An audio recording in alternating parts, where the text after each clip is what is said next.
Welcome to the Nicole Small Show, where we give you straight talk with no chaser. Here, we discuss issues from the White House to your house. And now, here's your host, Nicole Small.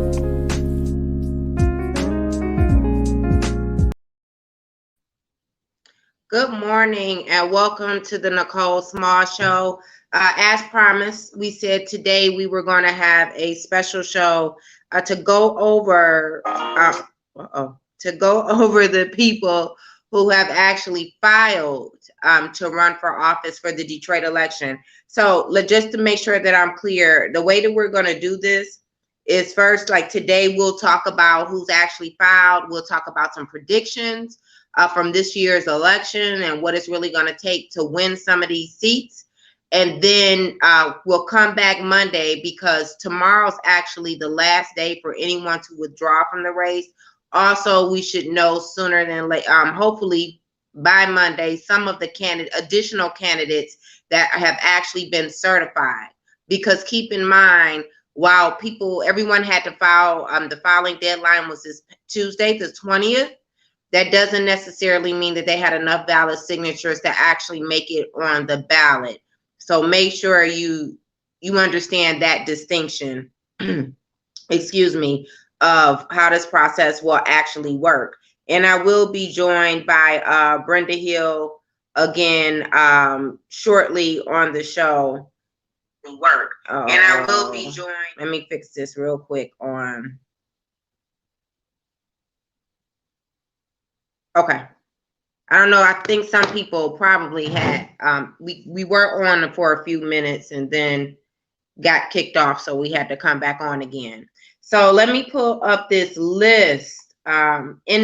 Before I get into that, let me give you an update on the charter. Let me tell you about this Mike Duggan and how slick he think he is.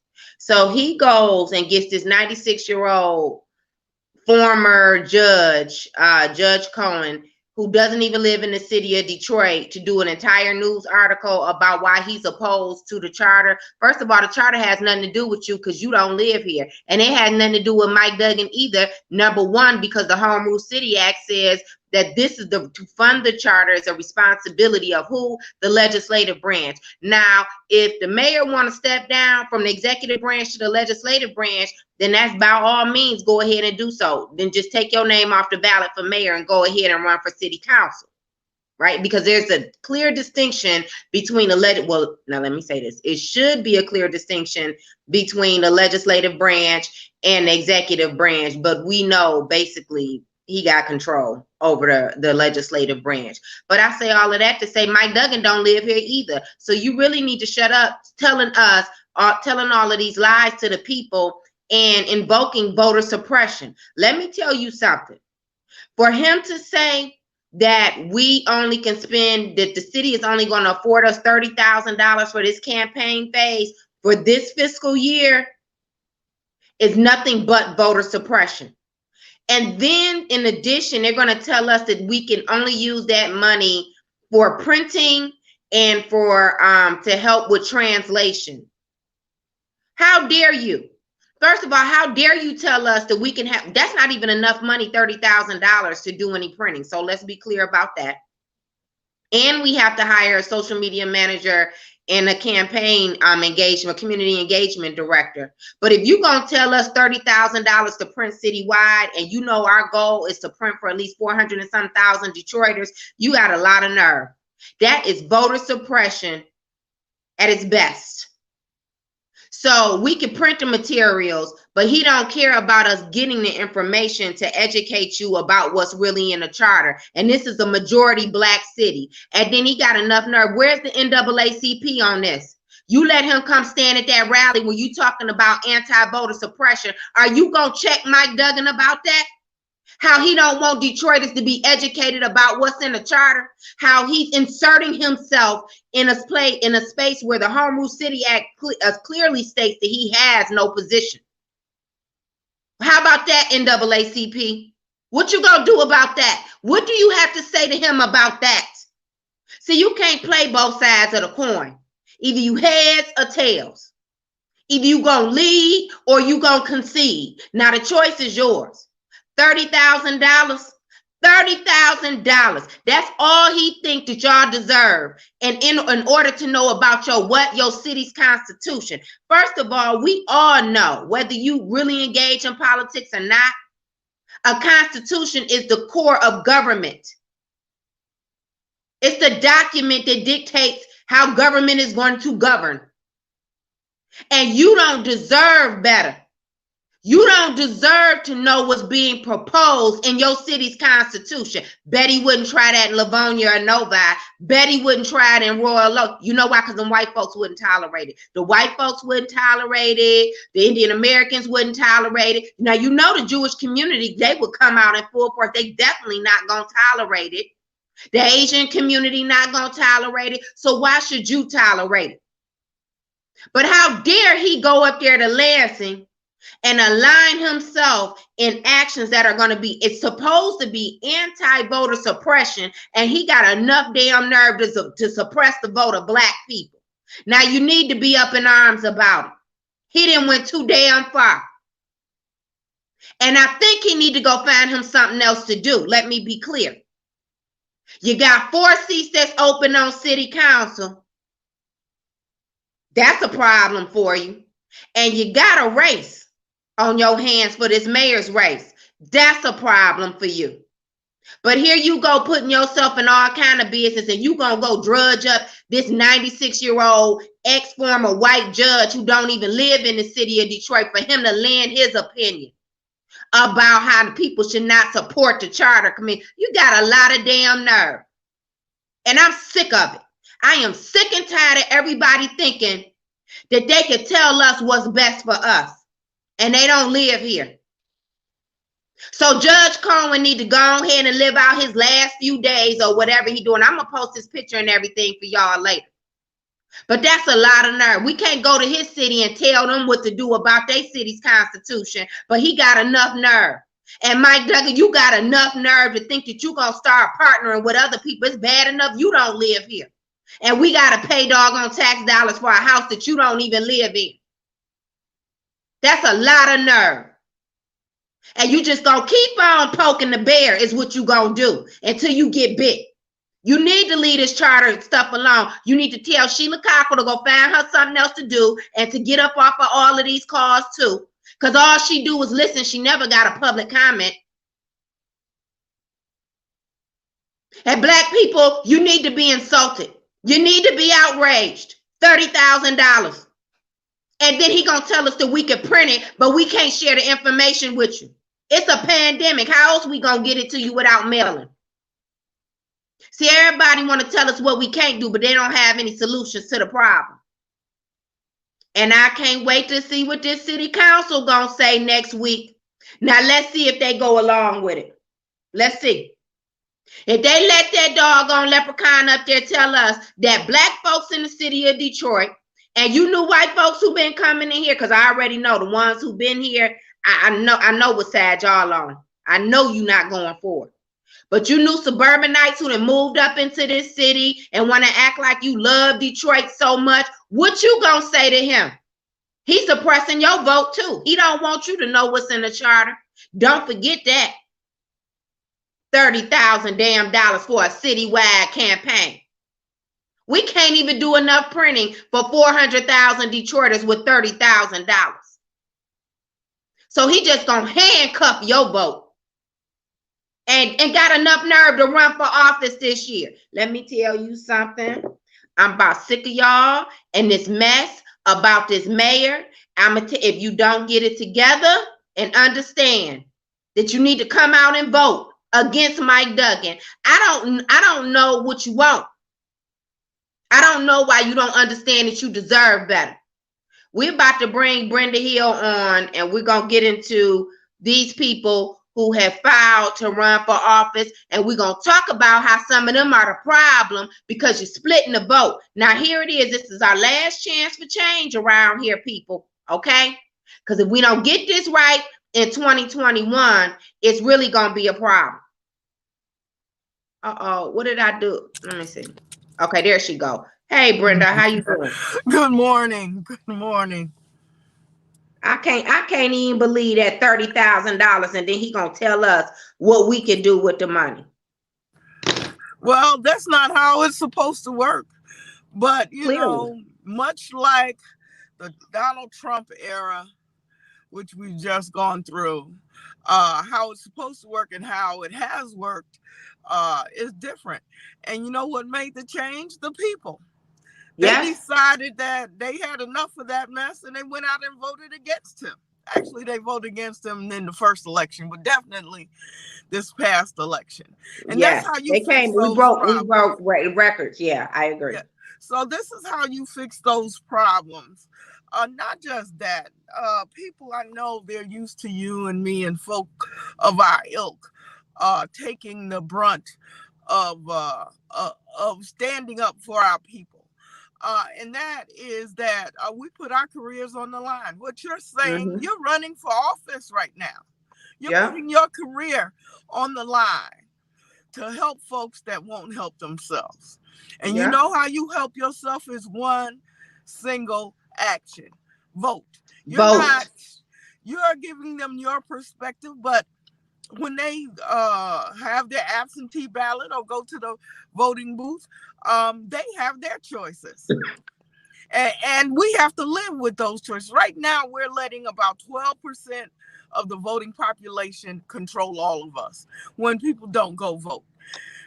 That means 88% of the population may want something different, but won't go vote. And so those who listen to us, those who watch what we do, those who criticize if we say and or but, instead of but, need to do their due diligence and get 10 to 20 people to vote. Yeah. And I'm going to tell you how you do it. You tell those who don't vote that they're going to vote this time, else we're done. Period. You tell them, you don't ask them. And then what you do is say, you vote, you going to vote this way. You ain't even got to do no work this way. I'm going to tell you what to do. And then it's done. Simple as that. I got people who are in unions, who fight this good fight out in these streets, tell me their kids don't vote, won't vote. And I was like, you're talking to them? You giving them my thing is you let them come live in your house. You know? Because I keep telling you, I didn't have all of them. I still don't have them options old as I am now with my mama. What you mean that you're not going to vote? Okay? I got my own house and everything. And let me tell you something, I feel like I was still living up under hers. All right, it would go down. You better believe that. I don't understand all of these options around here that these folks got. Then they giving away to their kids. I remember when my mama said, you don't like what's going on in here? They go outside. It's more room out there. She meant it. And she meant it. I knew she meant it. Yes. And along with that is you gonna vote. I mean, I thought it was a privilege to vote. You know, I turned 18 in an off year, and I was upset about it. Listen, I couldn't wait. Like it wasn't even a second thought. Right. You know what I mean? You turn 18. I think that isn't that when you get your new driver. I don't know if that's when they get this. Well, no, we didn't have them issues with this new driver's license. But you turn 18 because I had my license at 16, and I'm gonna tell you, I made sure I registered to vote. I wasn't gonna miss anything. And what you have to look at is that throughout the history of this country, that's what they've been trying for us not to do. That's vote. Right. That's right. It's clear. It's not a question. It's clear that every time we've somehow achieved the ability to vote, they turn around and double down and triple down on us. That's right. That's what all these killings on camera is about. That's why. Yes. That's why. And that's gonna and the retaliation. I don't think, and we're gonna talk about that next week. Okay. The retaliation that I believe is really coming down the pipeline behind that verdict for that officer Chauvin. Listen, the same day, this asshole gonna go and shoot some doggone girl, a 16-year-old in the chest 4 times. But they say the comment that he had made is Blue Lives Matter. See, yes. That's sending a message. That lets you know, yes. Their mindset, you know. Yes. But also, you know, since we're talking about voting today, what I'm saying is for a treacherous white mayor who doesn't even live here, okay, to tell a super majority black city that they can't have access to the doggone information about the city's constitution. Like, I'm serious about this. I wouldn't care if I wasn't on the charter commission. We need to understand what message he is sending and let to black people. It doesn't matter who the mayor is. No, if he it's not just because it's him, but I'm saying that it's worse wrong. Because we wouldn't allow that from no black mayor. That's what I'm telling you. Well, there's a whole lot of stuff right here. I hear Detroiters claim, oh, I was raised and born in Detroit, don't come this way. If you're not from Detroit, blah, blah, blah, blah, blah, right? And then they turn around and vote state reps, senators, mayors, city council people. What is Scott Benson doing here? If that's the way Detroiters feel. Look, gearing up, and he ain't even worried over there. And he got, I think, 4 people running against him. Before we get into that, let's take our caller. Good morning. Welcome to the Nicole Small Show. Good morning. You got me fired up early this morning. I just woke up and ain't had no hot chocolate. You ain't went for your workout, Kenny. I usually drink Kool-Aid when I'm listening to your show, try to stay cool, but I ain't had it. And everybody on here, first of all, good morning, Nicole. Good morning. Good morning, Brenda. Good morning. First, everybody on here listening should be fired up just like you about this charter. This clown from downtown, that's what he is, a clown from downtown, is coming into our city, telling us what's right for us, which he don't even stay here, won't even stay in the Manumian mansion that we taxpayers paying for, and then we got these sellout black folks that's going along to get along with him, these ministers and these some of these activists and things going along with him against black folks. It's so sad, and it has me fired up. We should be out in full force against Duggan.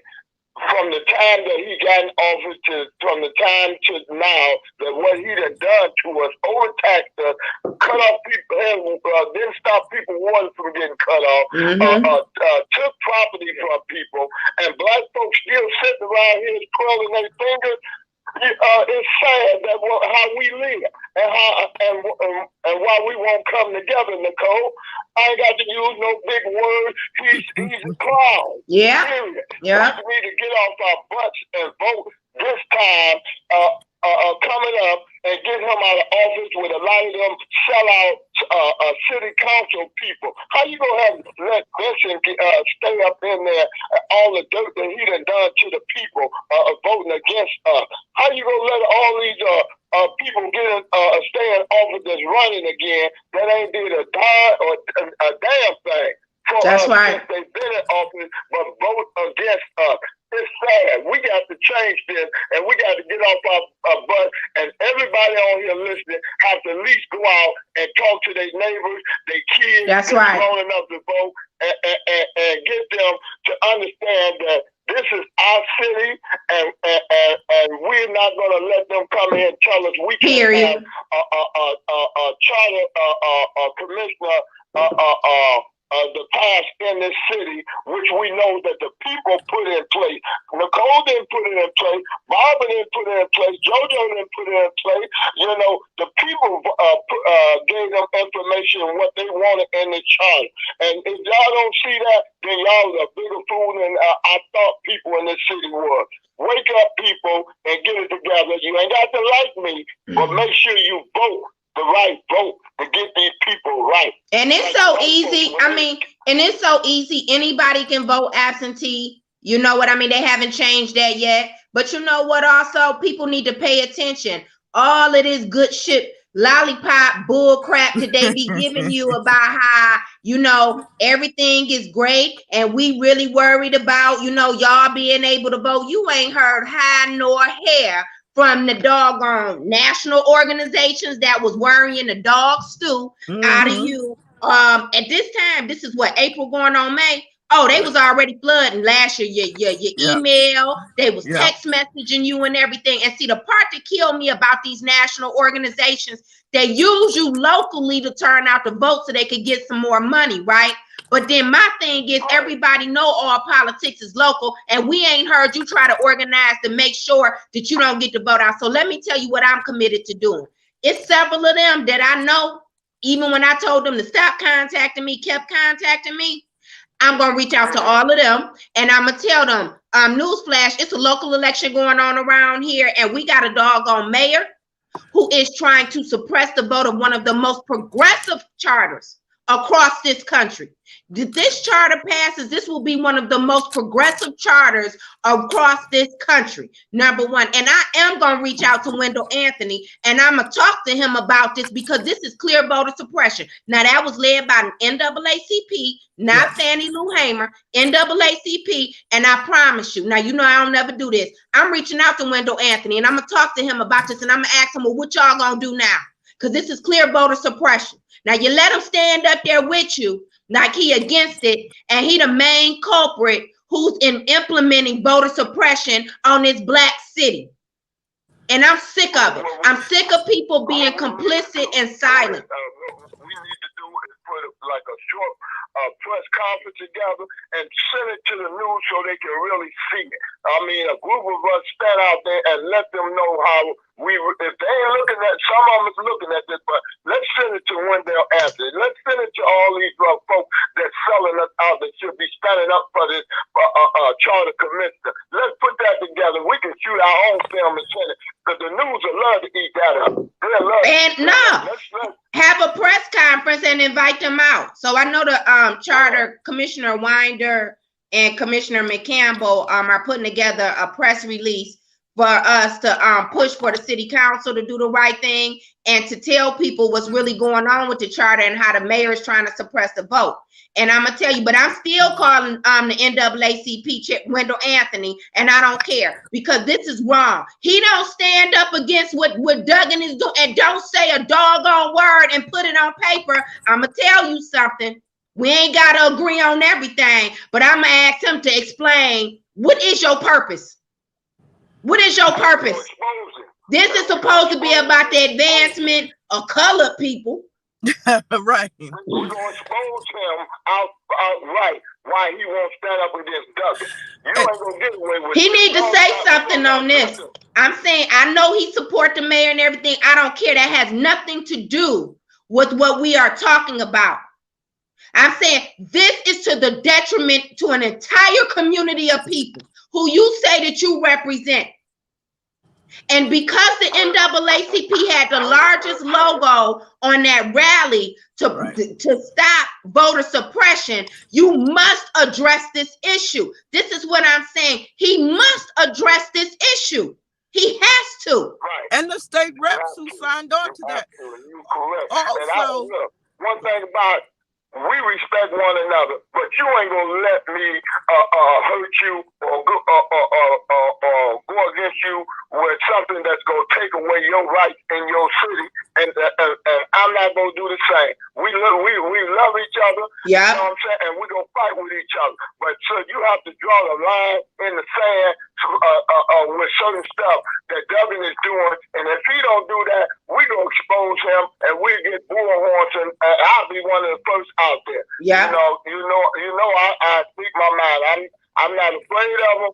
I'm not scared of what they gonna do, because as the old man said, you come get some butt, you gotta bring some butt. Black folks, quit letting them put you in the front line to sell your people out or to do harm to your people. It's been going on from the beginning of time, and it's enough is enough. Wake up, black folk.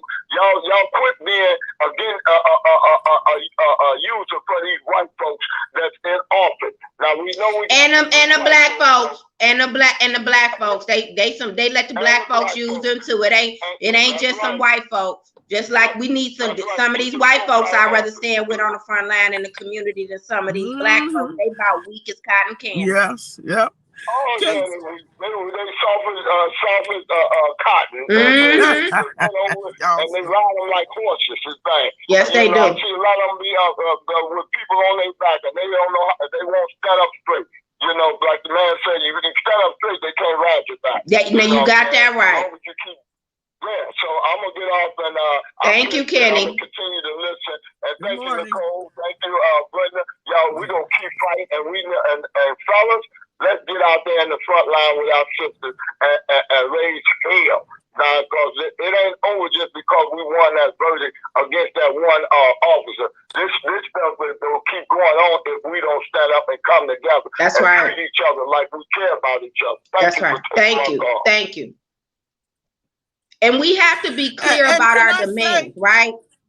We got to be clear about our demands, right, Brenda?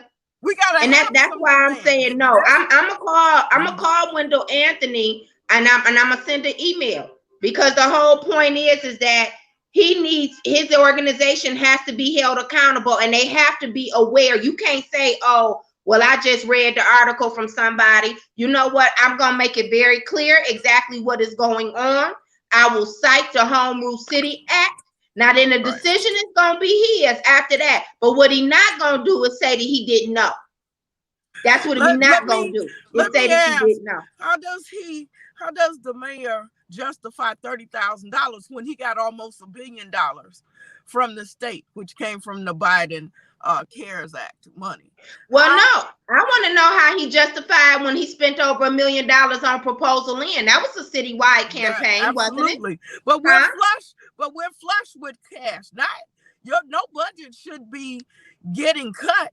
They should be getting doubled easily. Yeah. He should be handing out money on the corner. It's not. Yeah. We're not in a city that's broke. That was always a lie anyway. But however, now nobody should believe that. We just got almost $1 billion. All budget should be owing, should be having centers and parks that not coming off the backs of the citizens, but to cut a budget of the charter is letting you know what he thinks and the people. You should be trying to take bottles in and get returned to make sure the charter commission is funded. If we didn't have money, he should be out there selling on the corner, trying to sell off some people so that he can get enough money. But we're not in that position. We're flush with cash. There should not be a proposal out there that makes sense that should not get funded in this time right now. Well, you know what? But also, I think we have to make sure we educate the community, because I'm telling all 7 districts, you better act like you each got $100 million, because it's only $70 million we in the deficit. So at least another $700 and some thousand on the table left over. Each district 1 through 7 need to come up with a proposal on how they want that money to be allocated, $100 million each per district. Now that's just the bottom line. We do have another caller. We're gonna start off talking about the mayor. I'm gonna read who has actually filed for office of mayor, Brenda, and then we'll take a caller and continue this conversation. So we have Maya Jones, Arthur Tyus, Anthony Adams, Emmanuel Shaw. I don't know who that is. Delilah Wilcoxon. I think that's Dieta, but I've never known her to run under another name. It may have been a mistake. Yeah, well, that's a big mistake. But to go from Dieta to Delilah, but maybe that's her middle name and they messed it up. Good point. Curtis Green, Cheryl Webb, Artisha Barmer, remember Miss STD? Miss STD. Oh my gosh. Curtis Green. Really, dog? I mean, she didn't give you enough money to go have several seats and to stop annoying us with this madness. You've been on the ballot twice. Take a picture, put it in a frame. Well, Artisha been on there too. Artisha, whatever her name is. Bowman, yeah. Bomber, yeah, Bomber. Then you got Charlotta McKinnis, Tommy Barrow. I ain't know that was Tom named Tommy. Yeah, it is Tommy. Okay. Mike Duggan. I like how neighbors running against each other. And then we got Danetta Simpson. Oh my gosh. Jashan Lartosa. Yeah. And then these are people who pull petitions. See, this is the problem. You first of all, you're wasting money. I mean, to pull petitions mean that you're spending money. You got to get those petitions printed up, or you just out here wasting time. I believe that the Simpson girl has run 10 times. Has she gotten 1,000 votes? 1,000 votes out of those 10 times she's run. I mean, see, this is the madness. And you know, people know her. And you have to have that conversation. Don't do this. Don't do this. First of all, you're making us look foolish. Yeah. But what is your point other than to have your name out there? Do something else with your life. Go get an education. You know, stop that. I'm tired of hearing. Well, I mean, another thing is cousin twice removed by the third guy of Elijah Muhammad. I'm hearing it. Well, I mean, so now we're talking about potentially 2, right? What's that? 2, 4, 6, 8, 10, 12. That's 14 people who filed for office. That's a good that's a lot less than 36, 37 who had pulled petitions. And I'm quite sure some of these people probably won't have enough signatures to get on the ballot somehow, some way. Enough ballot signatures. A couple of people came to me with their petitions, and I said, I'm not signing it. And that's what we have to say as the community. Yeah. You don't have a snowball chance. Do something else. I mean, if you have some marketable skills, you may need to go to some of the top runners and say, can I support you on your campaign? Is there any way I can have a position? That's how you negotiate stuff. First of all, they're not going to raise any money. Let's talk about what the gaps will be with a lot of them. You're not going to raise money. You don't have a plan in place. You don't know how to run a campaign, and you don't have a sound team that can tell you how to run a campaign. They just telling you that they support you. Let me tell you something. It is a distinct difference between having the skill set to organize a properly functioning campaign, and that still don't guarantee that you're gonna win. Right. But I'm saying we are talking about a huge deficit in skill, not only just to even do the job to function as mayor. I'm saying for them to even organize a team in a campaign, they don't know. They don't know. And everybody thinks that they an expert. First of all, you only as strong as your team, period. That's right. All right. And it's more than getting some literature printed up. It's more than getting some doggone banners and some yard signs printed up, right? You have to have a sound plan. And in addition to that, let's be clear. This is a pandemic. They don't have the wherewithal to be able to run a properly functioning campaign during a regular traditional election year. And now we're faced with a pandemic. And now you want to run for mayor. You know you are wasting you wasting space, because the more people we have on the ballot, right, the longer the ballot is. Now let's be clear. And that is the psychology of elections. There are people out there who run around and get people to get on the ballot so they can distract voters and they can split the vote. Yeah, they can distract voters. A lot of this is to distract you and to confuse you. See, they know that those voters, those more traditional voters, they either gonna vote because they know you or just off of name recognition because they heard your name to vote. If they don't know about you, right? And but then you have others who kind of just. Yeah, then you have others who come to the polls and they really don't know. They might be like, that sound familiar. You know what I mean? So now you have a distraction because we got 14. Let's take a caller. Good morning and welcome to the Nicole Small Show. Good morning. How y'all doing this morning? Doing well. Good morning. Oh, okay. Yeah, I hear y'all talking about these votes and the people running. The people are trying to flood the ballot with over all extra people. And then we have to understand, like, they do this every year, like every time it's a vote, every time it's voting, especially for this mayor. Like this mayor that won twice. Haven't he won twice? Like yes, this will be the third term. Yeah, this will be his third term if he win, right? And the people, like, it's like, right, most of the people that vote for him, y'all look at the people who should be voting for him, and they are the older people, the ones that, and, you know, in the 60 and up, 65. You see what I'm saying to you? And no, the problem is that they're the majority of the voter base. That's the problem. You don't have a wide age demographic coming out in droves to vote in the city of Detroit. What we did last year. That's what I said. Most of the people that vote, most of the people, you made my point. The most of the that's voting are like about 60.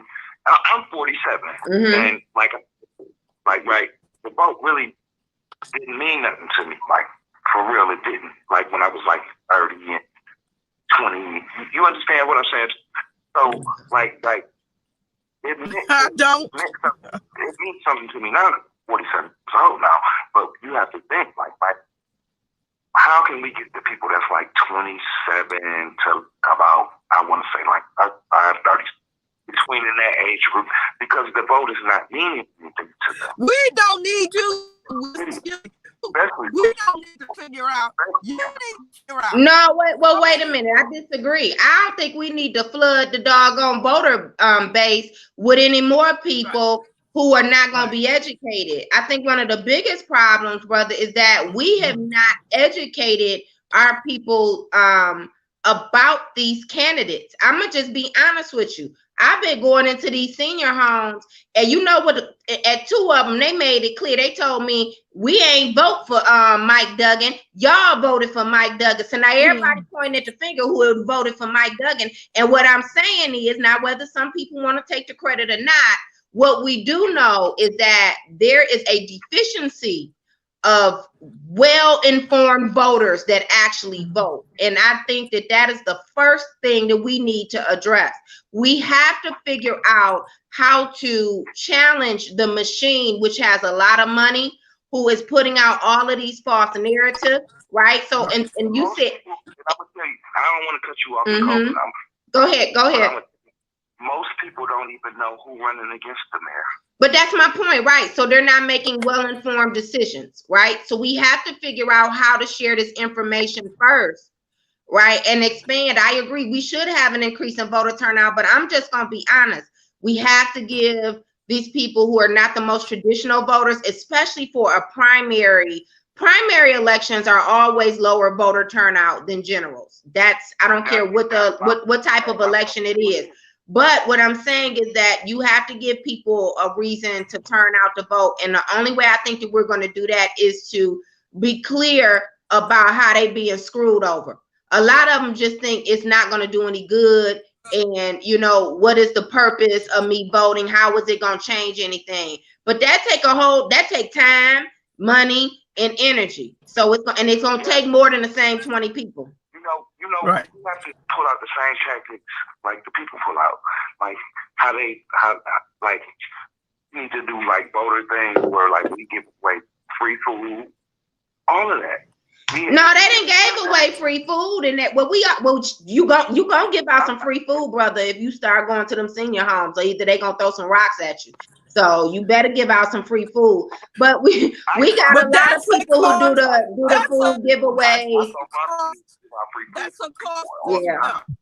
You understand me? I have about 25 packs of hot dogs and barbecue all of them. Yeah. Give them on the streets. What's your name? My name is Troy. Troy, okay, I didn't catch that at the beginning. Now I agree with you. You gonna have to get the people, attract them somehow, to come and to have the conversations. We have to have better ways of attracting the people and getting. But we do feed people. Get fed every election. I mean, but people get fed every election, brother, to be honest with you, and it's not turning out to vote. People get fed every election, trust me. Yes. That's what we spend our besides a mailer, you gonna spend so much money on food, on feeding people. The problem is that if the conversation is not there to keep their attention, and to make sure that whatever you say, they gonna go back and regurgitate that to at least 10 more people and 10 more people to keep that conversation going, then it's not gonna do us any good. But I hear what you're saying. Got my attention. Thank you. I was just right. That I try to talk to the people because I deal with people every day, young people, old people, everybody, every day. So I try to tell the people what's going on. I try to tell the people like the guy that's running this thing, right? He's been running this for 8 years, and look at where we at now. Yeah, that's where he want us though. He getting what he want. Where we at now. That's what he want. Listen, I want to buy a house, but I don't think that I'd be able to do it, even if I had the money to buy it. I don't even think that I could be able to do it because guess what? They don't want. That's a whole nother show. Yeah, that. Yeah, I hear you. Okay, let us get into. We got to get to these other districts, these other elections too. Thank you so much for calling in. I appreciate you. Y'all have a blessed morning. Good morning. All right, thank you. Will do. Bye bye. And he made a good point. He kind of glossed over it, and only out of all the mortgages being given in this city, the people of the city, residents of the city, are only getting about 20% of them. Mm-hmm. That's a problem. That is what the mayor's job is. I mean, if we're standing up here with Chase and all the rest of those banks, and people are not getting mortgages, which creates generational wealth, which creates a sustaining city. That's where the problem is. So I don't care what you talk about. We don't even have good public services, but you need to talk about what makes a sustaining city. And that's well, let's talk about the broken promises though, right? So the last two elections, Duggan ran on a campaign and he was emphatic about the neighborhoods and neighborhoods and neighborhoods. Now, the last time he came, he said, I know I told you about the neighborhoods, that, now we really gonna get to them. Well, I don't see, like I'm looking out my window in the front of my house right now, and I don't see much change. But I will say this now. Guess what I had on my door last week? What? All that saying I raised about those bike lanes, right? And remember the folks talking about bike lanes, and I said, well, why they didn't give you no new sidewalks? I said, because it's like being on a roller coaster. Remember? Didn't I have a doggone note on my door, this big orange note, and it come talking about, we gonna fix your sidewalks. Well, I'm looking out there now, and boy, they didn't put all kind of boards and barriers, so I guess they gonna redo the sidewalks. Look at that. Yeah. Look at that. I mean, on an election year. Now let's see what else we can get out of him, because I'm not falling for the okie doke. Because what we need to understand is if we don't make some demands to get whatever you could get out of them for this election year, it's more than likely you're not gonna get anything else. So you get all that you could get, you vote them out because they pathetic, right? All pathetic leadership needs to go. But then also we need to talk about not just local leadership. You see this stuff that's going on with the attorney general. She gonna clear Mike Duggan to make your date foundation with his girlfriend talking about the issue with rules of a relationship. Let me tell you something. I told y'all that white woman ticket was not gonna deliver. I told you. And you look at you now. You got Jocelyn Benson up there. Now listen here, Jocelyn.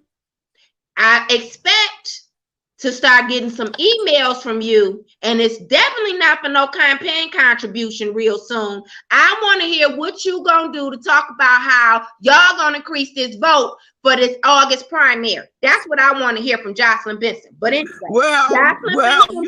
Jocelyn Benson's husband was involved. right? With that whole make your date working for Duggan. Now, okay. Then you have Alexis Wiley, and then you got Gretchen, who don't never say hi nor she don't say one doggone word about nothing that Duggan does, okay, unless she's supporting it. She don't say anything about the ills of the city that he causing. She don't say anything. She ain't said nothing about, hold on. Let's talk about that CARES Act money, all right, because we still on the subject of the mayor. That money came from the federal government, right? Right.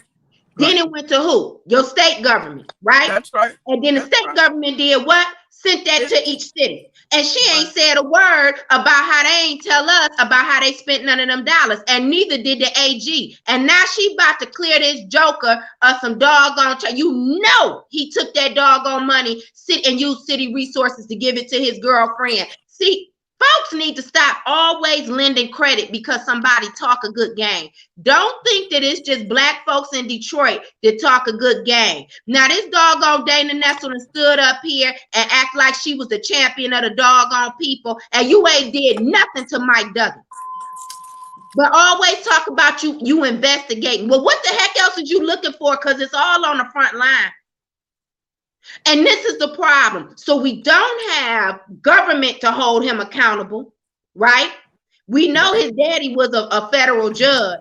So the only person that's going to hold him accountable and send a doggone message to Mike Duggan is the people.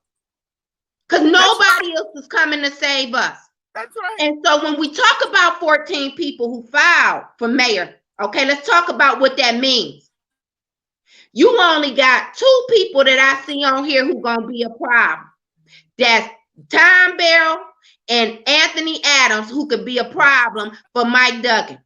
And now look, I do not support the way Tom Barrow has come out to run for mayor. I do not support Tom Barrow's approach to all of this garbage about how he was born in Detroit. So what? Coleman Young wasn't born in Detroit. And last but not least, I'm not about to be hoodwinked thinking that you about to run a doggone campaign against Anthony. Not because I support Anthony Adams, but because I thought that our goal was to remove who? That leprechaun on the 11th floor. And so now here it is. You're going to distract the people when you know that we have a deficiency in knowledge of what he has really done. More than 75% of the people who are going to vote in this election could not convey what Duggan has done that is so wrong. And we're talking about a man who has engaged in corruption with federal dollars and local dollars since he has been elected and sworn in. Since the beginning, he has engaged in that behavior. And so instead of you educating Detroiters on what he has done wrong and why they deserve better and some solutions to the problem, Tom Barrow want to focus on Anthony Adams. Shame on you, because that's not what we were supposed to be about. Those conversations.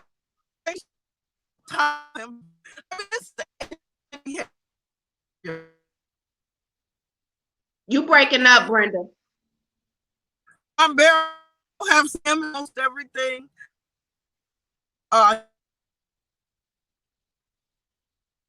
Brenda, turn your video off and see if we can hear you. It's not mine. Brenda, can you hear me? You back? No, turn your video off. Turn your camera off because we couldn't hear anything that you said. It's breaking up. Okay. All right, now we can hear you. Go ahead. What did you say about time? We didn't hear me better? Yes. Anything? Yeah, can you hear us? Well, we lost her. All right. Good morning. Welcome to the Nicole Small Show. You got a question or comment? Yes. Good morning, Nicole and Brenda. This is Steve Vetter. Hey. Yes, I do. First of all, let's hold up. Turn your the background down because we can hear the feedback. Okay. I gotta get some more tea. Hold up.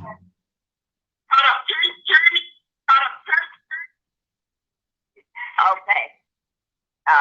Let me just say this. How we know all of a sudden Tom Barrow gets in Why is he talking about Adam? How we know the mayor ain't paid his ass to get in the race? You know, it's really suspicious. Come on now, we hadn't heard from Tom Burrows in a while, and just like I said, his group is split because even Maurice was running for that position too. Who? Wait a minute. Who was running? Who you say, Steve Vetter? Maurice Badgett. Maurice Badgett ain't. No, we ain't gonna talk about that too. Cause let me tell you something about Maurice Badgett. All he do is always trying to bully some doggone body into believing that he got a group of walkers. He ain't walking nowhere his doggone self. He ain't rolling down the street or nothing. All he doing is worrying the dog stew out of folks on emails and everything and trying to make them think that he got 500 walkers or whatever. No, I'm tired of that too, because I'm tired of these pop-up activists. And you know what? I know Maurice done been around, but I told y'all Maurice wasn't gonna get 50 signatures and get on the ballot. And that's another conversation that we need to have with folks. Sit down somewhere and go do something else. Maurice Badgett in the way. I'm sick of him too and his grassroots Obama walkers, and I said it and I don't care and I mean it. He is a problem because he is a distraction. He do all of this talking and he always basing it on some lies. All of them was in cahoots. That's you right. You know what I'm saying? That's true. So he was with the Tom Barrel group. So, you know, we got to watch him. How we know the mayor didn't pay them to get in the race? Somebody did. Yeah. The mayor's people. If he did. No, you're right. You're right. He need to, it just doesn't look good. We've been asking Tom I know at least for more than 2 years, was he gonna run for office? He told us no, and it wasn't the problem that I have with it. Even if you changed your mind, why would you wait until you knew that there was a candidate in place that had the support of a lot of grassroots members, right? And you know that they were going to be able to pull some of the establishment, which that's the only way we gonna win, right? Is somebody who could build a bridge between both sides for mayor. That's the only way that we're going to beat Mike Duggan. But he waited good and well until he knew that a lot of us had already been working, and you waited to the very last minute. The very last minute to say something. So what that show you how you don't even value us. And then you come out want to tell people, oh, that you running. And no, before he announced that he was running, sending out these emails. And let me say this, I have supported Tom and I will still support Tom on some things, okay? I'm saying this ain't it. And I'm going to tell you why. Because the way he did it shows that you don't really respect and value those people who you say that you are going to be representing. If you understand the political landscape, if you understand how many people have reached out to him trying to talk to him, why would you come and do this? And you don't want to listen to nobody. And it was only 12 people out there when he announced. That's a problem. I said, what are we doing here? And then you talking about, Anthony Adams is the headline. That's what we know.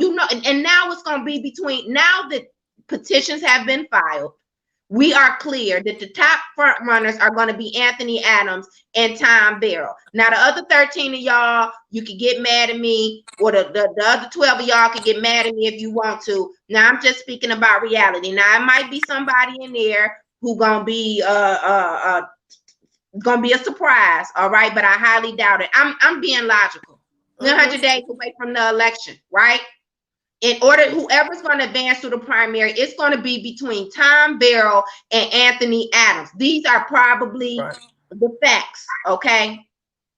And so with that said, for Tom to just be constantly attacking Anthony Adams and you not focusing on Mike Duggan, that's a problem. And now I wonder, if Anthony made it through the primary, would Tom even lend his support? Because, see, you can't tell me that this is about getting rid of Mike Duggan and you showing me something different. And I mean it, but it's not just Tom. It's the rest of these messy folks. Marie Thornton out here, you posting stuff that ain't even factual about people, and I'm just going to lay it all out on the line. And the rest of y'all grassroots, you repeating all of this garbage that's not even true. If you're gonna talk about a candidate, come with some facts. But what does that say when you have a group of people who claim that they want Mike Duggan out of office, and all you doing and making disparaging comments and false rumors about another candidate? I ain't saying Anthony is perfect. Hell, Anthony wasn't my first pick because I didn't even know that he was running. I wanted Monica Lewis Patrick to run for mayor. Now I'm just gonna look out and told Anthony that, okay? But that's not the card that I was dealt. The card that I was dealt is Monica not gonna run and Anthony wanna run, and so that's who I'm rolling with because he's more than qualified. And listen here, he is a threat. He can be a threat to Mike Duggan. And we don't need nobody who's gonna come in here and gonna get mollywopped again by Mike Duggan. Now, Anthony is credible when it comes to knowing how to operate government. He has been out here. He has, from day one, Anthony said that he was running for mayor. That's what he said from day one. He said that he was running for mayor. He didn't play all of these emotional games with you. And you ought to be tired of that mess. Right. And so if time gonna run, what I'm saying is run. You done made it to the ballot. But I am very concerned about the fact that we don't hear his platform talking about Mike Duggan. All he want to talk about is Anthony Adams. I'm not going for that from nobody because I really do want Mike Duggan going. I don't know what everybody else wants. I don't know what your intentions are and all of this mess. I don't know. But what I'm saying for me is I started off telling you that I wanted Mike Duggan out of office, and today it's still the same thing, and my actions show that I'm not supporting Mike Duggan for mayor. Not that he cares. I'm just saying that I'm consistent. And we've had these conversations. We've analyzed why we've lost over and over and over again across many political positions. And part of that was we don't get out here soon enough. Nobody knew that Jewel Ware was not going to be here, but we also understood that somebody has to get those seniors in those buildings away from her, and we have that now. But this has always been the strategy, and Tom Barrow has sat on those conversations over and over and over again about how we get it watched while we all tried to galvanize our people behind Anthony Adams. Watch that. And then you come out and then you buy your petitions, buy your signatures. You paying people $4 and $5 for signatures, and then you turn around and talk about how you truly humbled. How you gonna be humble? That's like Bill Ford talking about I forgot who the CEO, but somebody from the Ford family talking about they truly humbled that they built that many cars. I guess you should build that many cars when you paying people $20-something and $30 an hour. You ought to. That's not humble. That's somebody doing the work. And this is what I'm saying. Like, and that's not a bad thing. What is going on? That's not a bad thing to give people a livable wage. No, it's not a bad thing. That's not. I agree. But however, if our strategy is to get our citizens to get behind one candidate, it's terrible. But we've talked about people buying candidacies over and over and over again. And now he's won. That's agent behavior, right? Why are you doing it? I think that Tom Barrow should have ran for clerk. He would have won. And that's really another position we need to make a change out there. But he has decided this is the way he is, and he's gonna he knows that he has a group of people who now feel guilty. They've already said that they're gonna support Anthony Adams, but now here comes Tom Barrow. And what are they to do? They feel guilty. And what I'm saying is, if you gonna support him, tell him that we need him to run a campaign against Mike Duggan. That's what I'm saying about Tom. And to Marie Thornton, you gonna say F me and I know everything. So no, you don't know everything because you put out false information. So we can be clear, you could just get off of this feed because you don't have to listen to it. You do put out false information, and that is a problem. You've lied and you've done it, and you insert yourself always telling people about people, but you don't tell the truth. You don't tell the truth all the time about yourself. Now I said it, and I don't care if you don't like it. Continue, Brenda. And that's the thing. I mean, we could have these discussions inside, right? Why is Marie Thornton, and I don't have my glasses on, so I can't see what people are writing, but why would she say F you? F you when when you gonna talk about how he worked for the emergency manager when that's not what it was, and then when he told you that he didn't work for the emergency manager, he was working for the board, then you gonna say, oh well, the Robert Bob, he gave you some accolades, but you just told people that he worked for the emergency manager and everything. And that's what I'm saying. Why are you putting out false information? Again, Anthony is not perfect, but that does not mean that you should be putting out false information. Are we going against Duggan? And don't never say who you gonna support, though. You don't never say you're gonna support, but you always want to tell us something about somebody else. That is a problem. That is a problem in our community. Let's take another caller. Good morning, Elena. Good morning. I think Brenda hit on something really important for long-time grassroots Detroiters. We do feel guilty. We do feel really bad. I have been among the people who wanted Tom Barrow to run for many years. And I asked him if he was going to run. He wasn't able to say or wouldn't say. And getting into the race once there was a viable candidate, I think was a really dangerous thing to do. Yes. I feel sick about it. And I know I'm not the only one. I'm also an old-time Detroiter who didn't like Tom for years and years because he ran against Coleman Young. So I go way back in this political game. But the thing that really redeemed him to me more than anything was his heart of gold and his ability to recount that vote. And we were there for that. And I tried to get a conversation with him. I haven't been able to really make the connection. I really had hoped that he would support Anthony once he came into it so late. But it's a very, very difficult thing for many people. I agree. I think it has left a lot of people torn.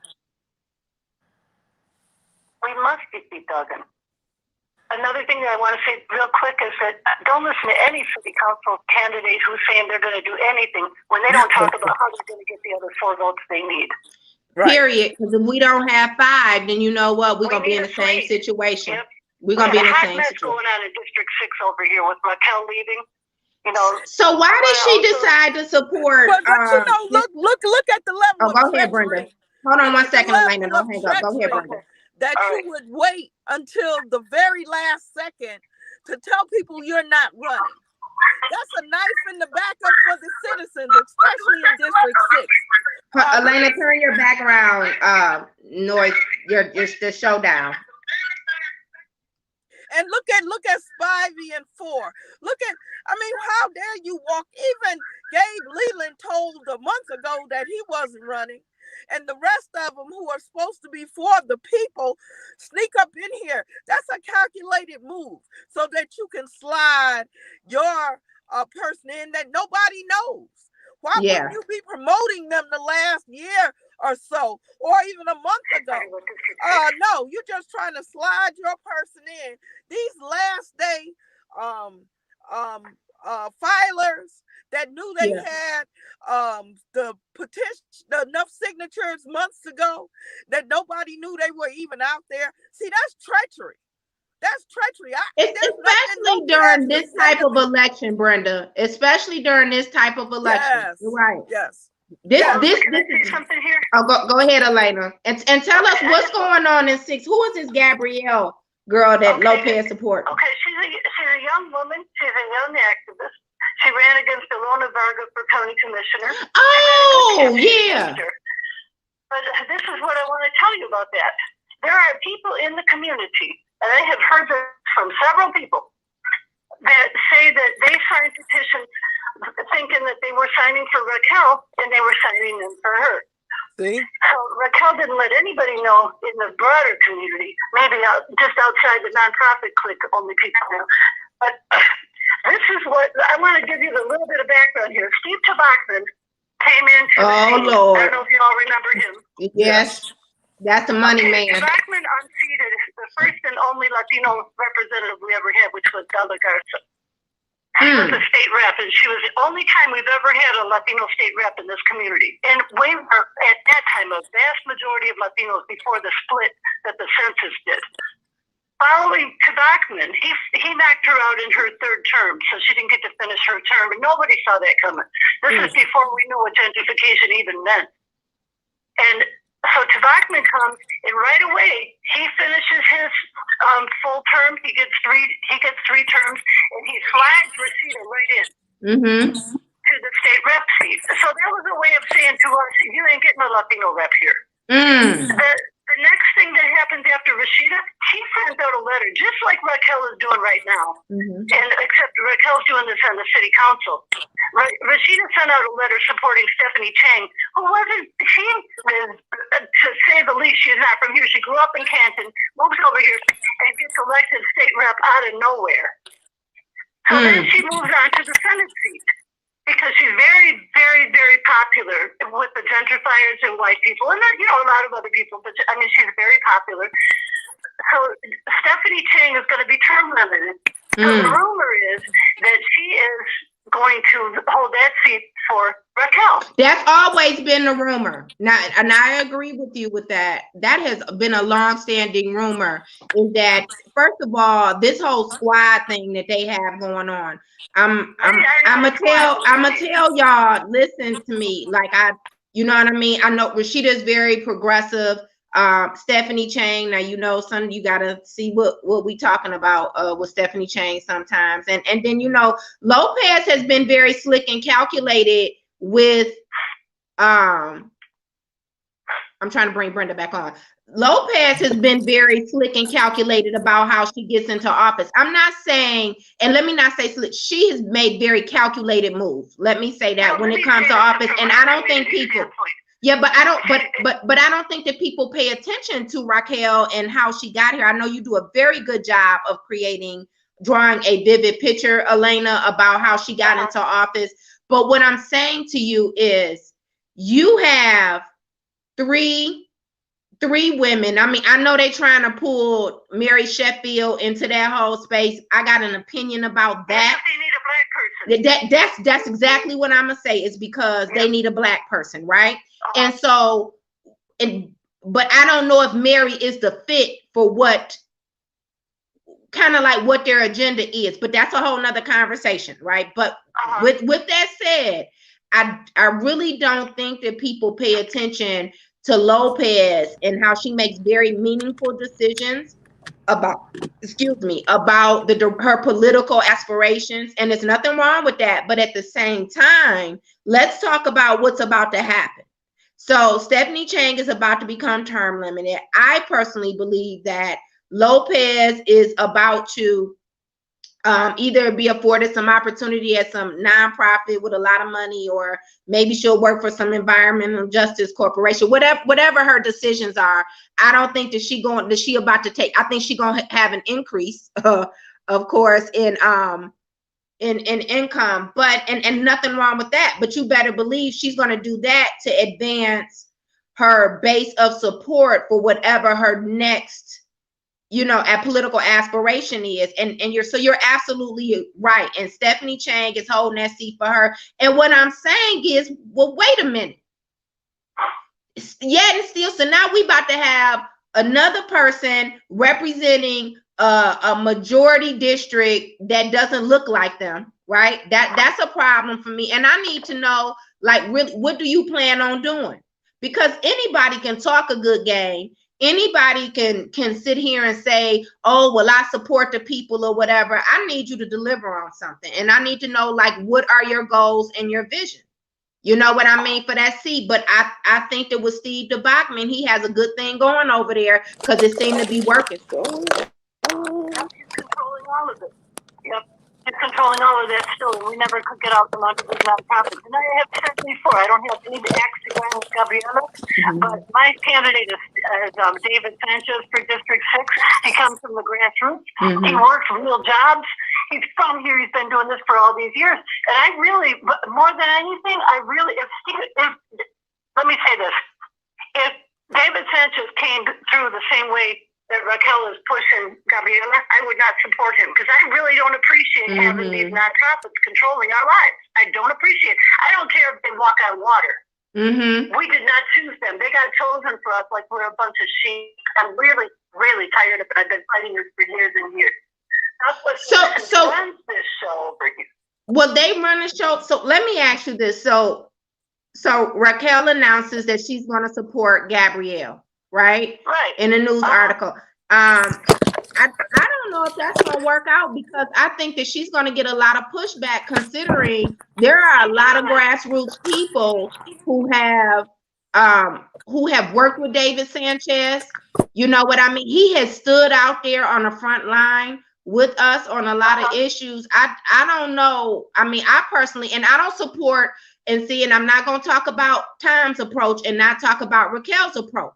I don't appreciate her approach either, that you behind the scenes to push somebody that you have not vetted through the community, but you say that you're for the community. Have you ever seen Gabriela in a city council meeting? No. Or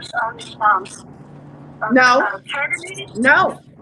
I never have either. No. And we have seen David Sanchez for years, is what I'm saying, standing out here with us on so many issues.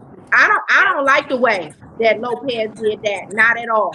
You know what I mean? Look. Yeah, but I'll tell you what. That's the other thing that bothers me about the United Colors of Benetton slate. There is absolutely no pushback against anti-Black racism from that crowd. There isn't. Yeah. And this is something I have really taken a lot of heat in our community because Latinos are very racist.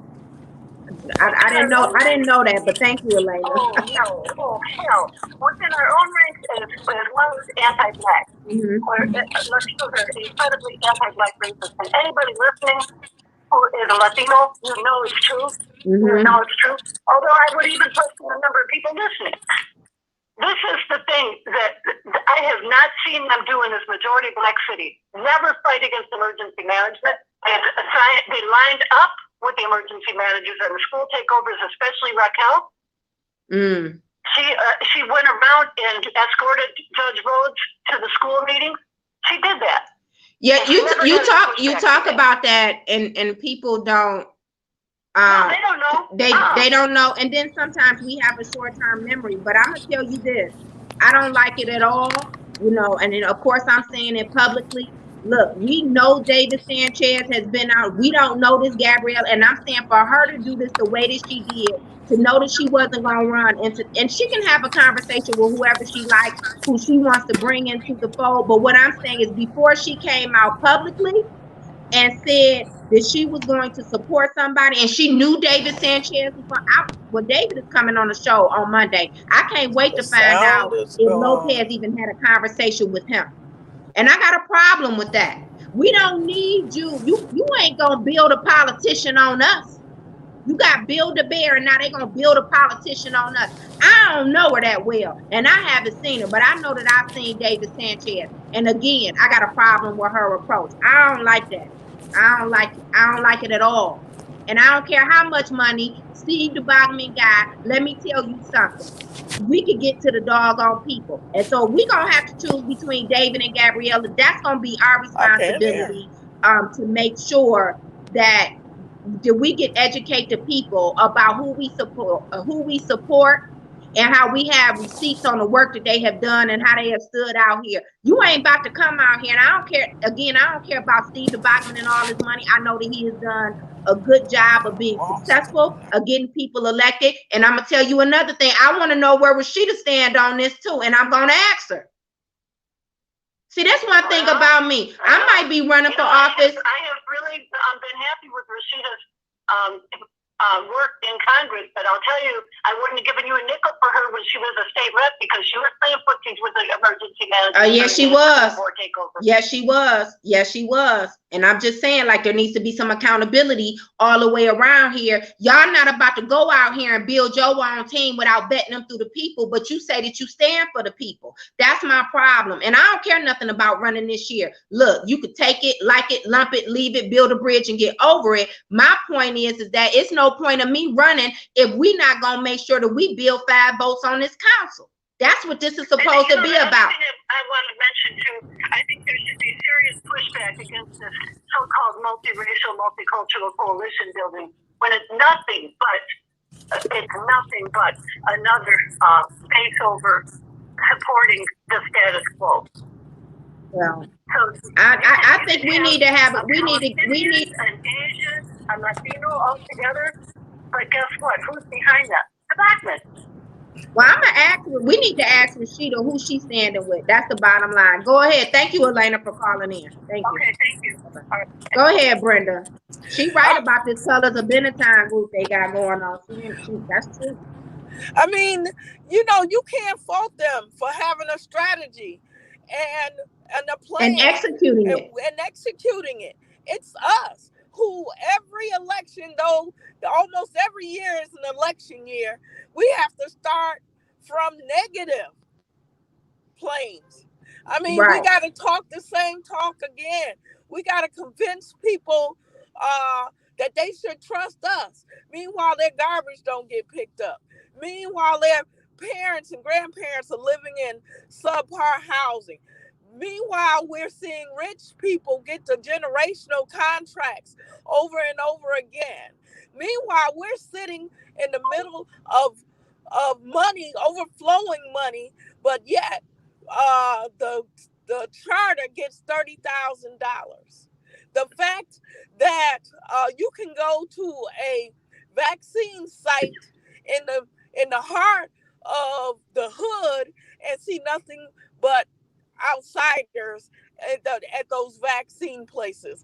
I mean, we need to have some standards, and that's how the civil rights movement worked, because we moved as one for the most part, or those who didn't got out of the way and let those who would do.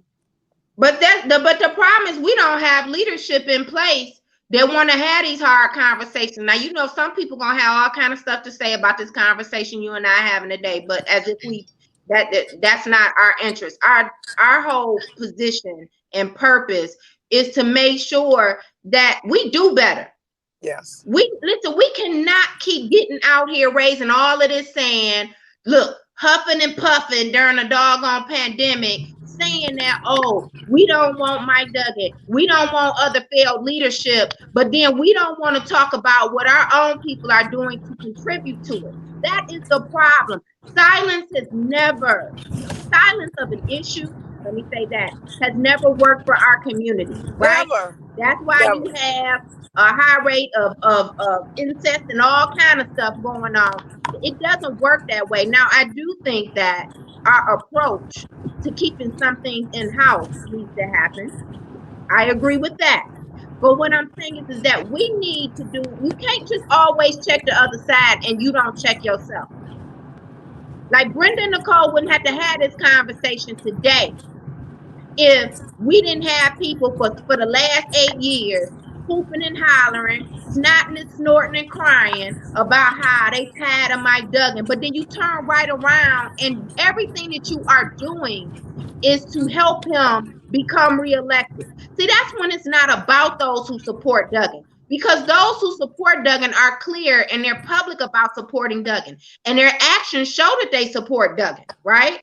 Right. But if we got people saying that they want Duggan out, but then they standing with us and your actions don't show that you really want him out. And again, if you're not going to support Anthony Adams and you're going to support Tom Barrow, number one, we need to tell the rest of these people tomorrow is the day you need to withdraw because we need to stop all of this foolishness. Right. Two, Tom Barrow needs to run a campaign against Mike Duggan. I would say the same thing to Anthony Adams. That's my point.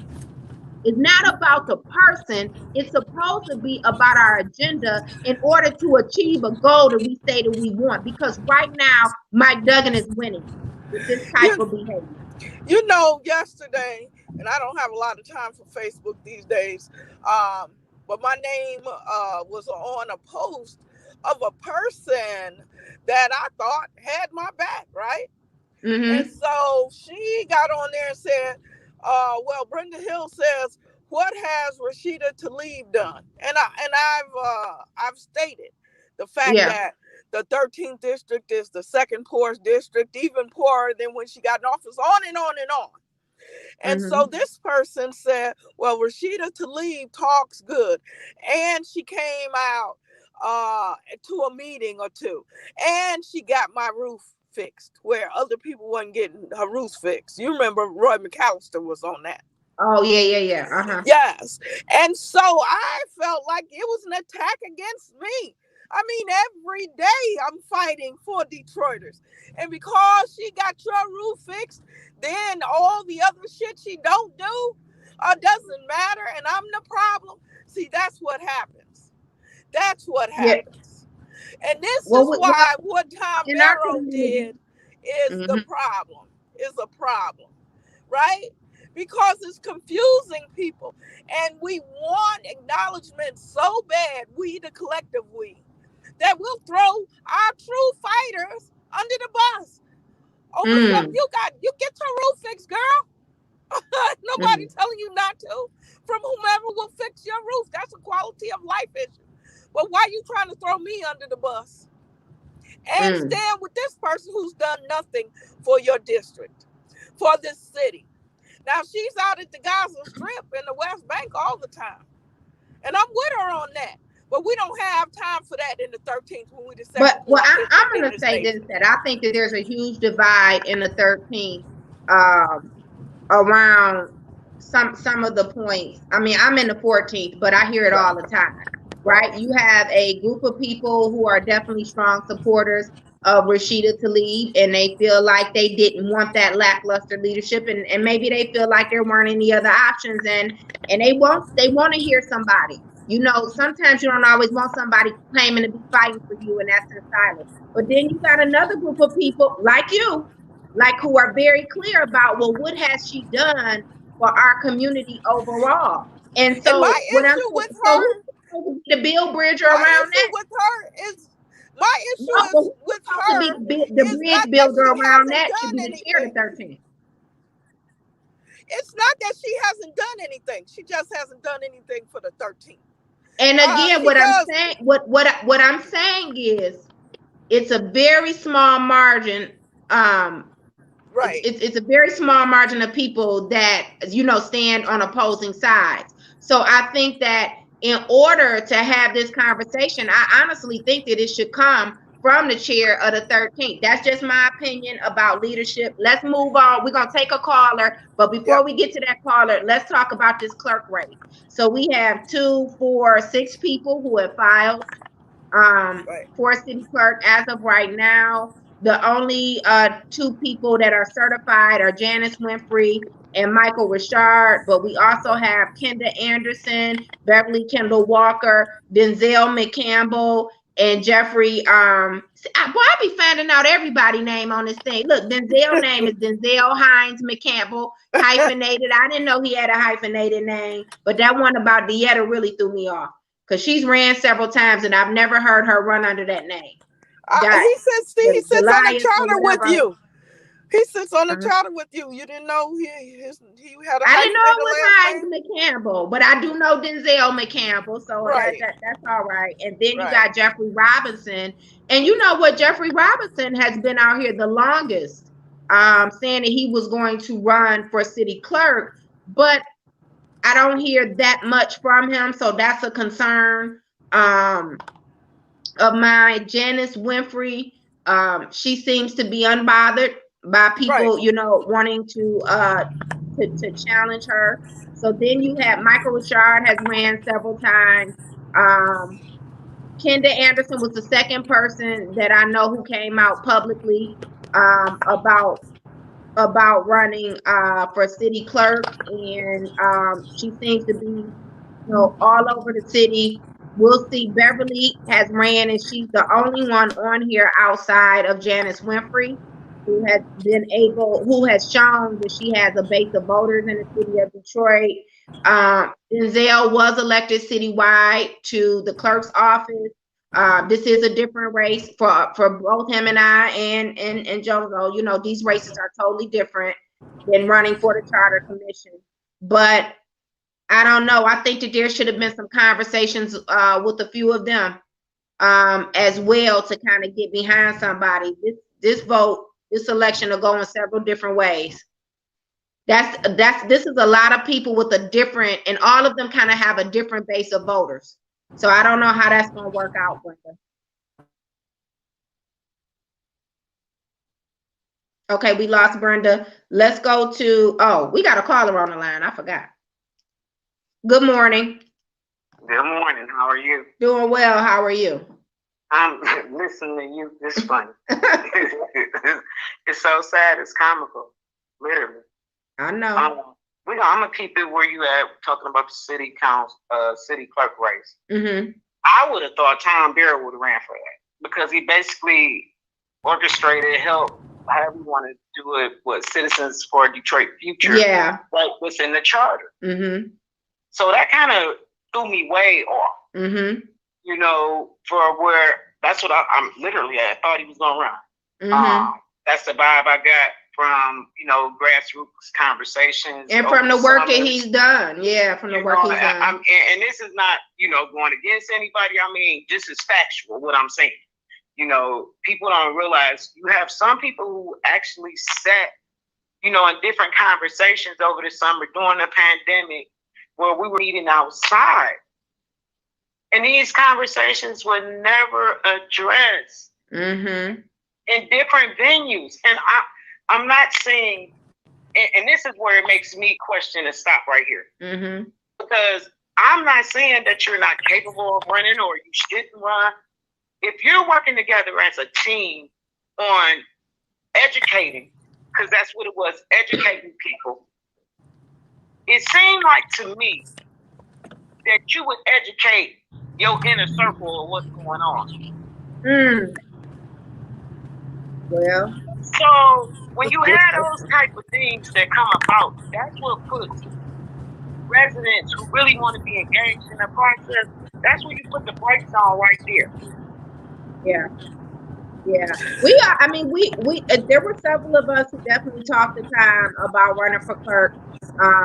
He definitely does not have interest. He doesn't seem to have a strong interest in it. And I'm gonna say this: I definitely respect Tom not running for something that he wasn't gonna want to do, right? And I respect that. I respect that part, you know. So I'm gonna say, but the conversation was had, TJ, about him running for clerk. I mean, even just for him to get in there and to clean up some of the issues. But you know, that's where I'm at with it. That's what I'm saying. It could have been where he could, you know, I mean, understand people have their opinions of what they want to do, how they want to do it. But it would have been, as a resident, it would have been more logical for me to support that initiative because I know he's studied, he's been through the ins and outs of that. So by you writing what's in the charter to govern, and you know for a fact that usually the charter never gets governed because we're under some type of emergency management. It seems like you would put the bets to make sure that our voting rights were protected. Now, understand you can't do that as mayor though. Nope, you can't. Okay. But I think that this is just something that this is a dream of Tom's, and he has every right, you know, to have that and to pursue his dreams. All I'm saying is that the approach, and if it's about the community, right? And you have led us to come to support your skill in making sure that we have more transparency, right, and fair voting in the city. You know, that's why a lot of people into that. And I'm gonna be honest with you, the number one response that I get when we're talking about, even when I was talking about it earlier months ago, I said I think Tom is really gonna run because I had been feeling that way, even though he said something different. People said, well, why don't he run for clerk? There are a lot, I agree with you, there are a lot of people, even those of us who support Tom, like I said, he probably don't like my position on it, but that's okay. I don't like his position on some things either. But I have supported Tom in the past, and I definitely, look, if he would have came out earlier about mayor, and now that he's running for mayor, because he on the ballot, and Tom is not getting off that ballot. Anybody who think that he gonna withdraw, you better think again. Tom is gonna, now one thing I'm gonna say, he gonna move full speed ahead. But this whole approach about not focusing on Mike Duggan, I don't understand that about Tom because he has wanted this seat for so long. No, TJ, Brenda, what do you think?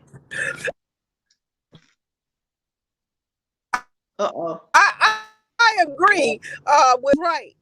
And this is the thing. A lot of us have some goals in life. And so, and there are a lot of things that press upon that. And sometimes that doesn't happen. And you have to pivot. You have to pivot. And we need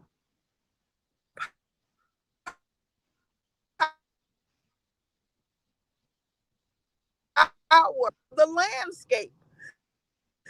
Hold on, Brenda. Stephen Boyle, the pressure movement is aligning with Tom Barrow. What pressure? What pressure? Right. See, this is the problem right here. You gonna give credit to somebody who ain't never did nothing in the community for people. Not one thing, and you want to talk about some pressure movement. That's what we about to give credit to. What pressure? What pressure? Never have organized the community around anything because, and where you come from.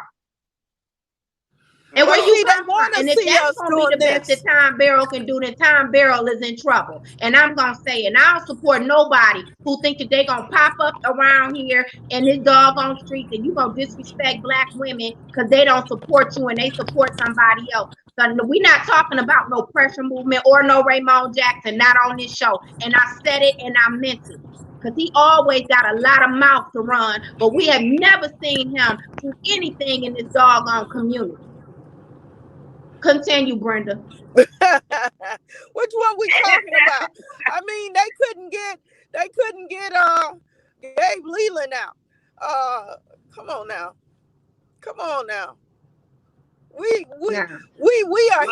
That's what I'm saying. He's always starting something and looking for a media app is all he ever do. But you have never done any work in this community, and that's what ticked me off about people around here. You want to act like not for Stephen Boyle. As long as you've been out here, you want to talk about some pressure movement. I'm just saying, come on, Stephen. Now, Malik has been around longer, engaged in the issues, but we're not going to talk about no Raymond Jackson. Where Raymond come from, Stephen? Where he come from? What has he done? What has he done? Name one thing that he has done and he has ever fulfilled and followed through with, except for hoodwinking y'all into believing them jackleg stories and information, talking about somebody paying $200 a year on a house in Indian Village, and you a fool to believe it if anybody okay, because you can't read and comprehend a tax bill. But see, you know, fame is a disease. You know, these people want to be famous, and it's catching. We got these people who jump out there and just run for the camera and the microphone and do no work behind it. And what happens is the community will say, I saw them on the news. Those people aren't credible because they jumped in front of the camera and took the microphone. You have to look at the work. And I'll say it again. We vote for people and we continue to say they community people. And this is a knock to Rashida Tlaib too.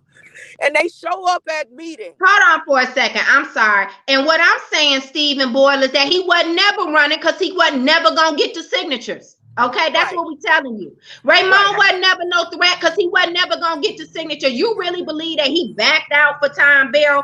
What movement did he have?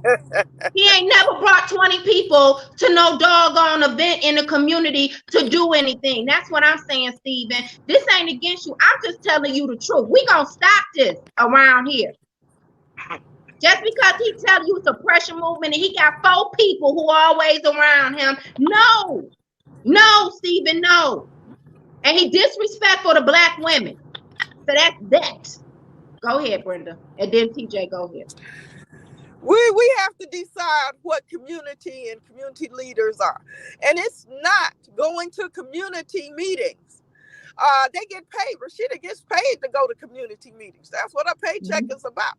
But then you look around in the community and what have they done? It's what you do when the cameras aren't on and people aren't watching.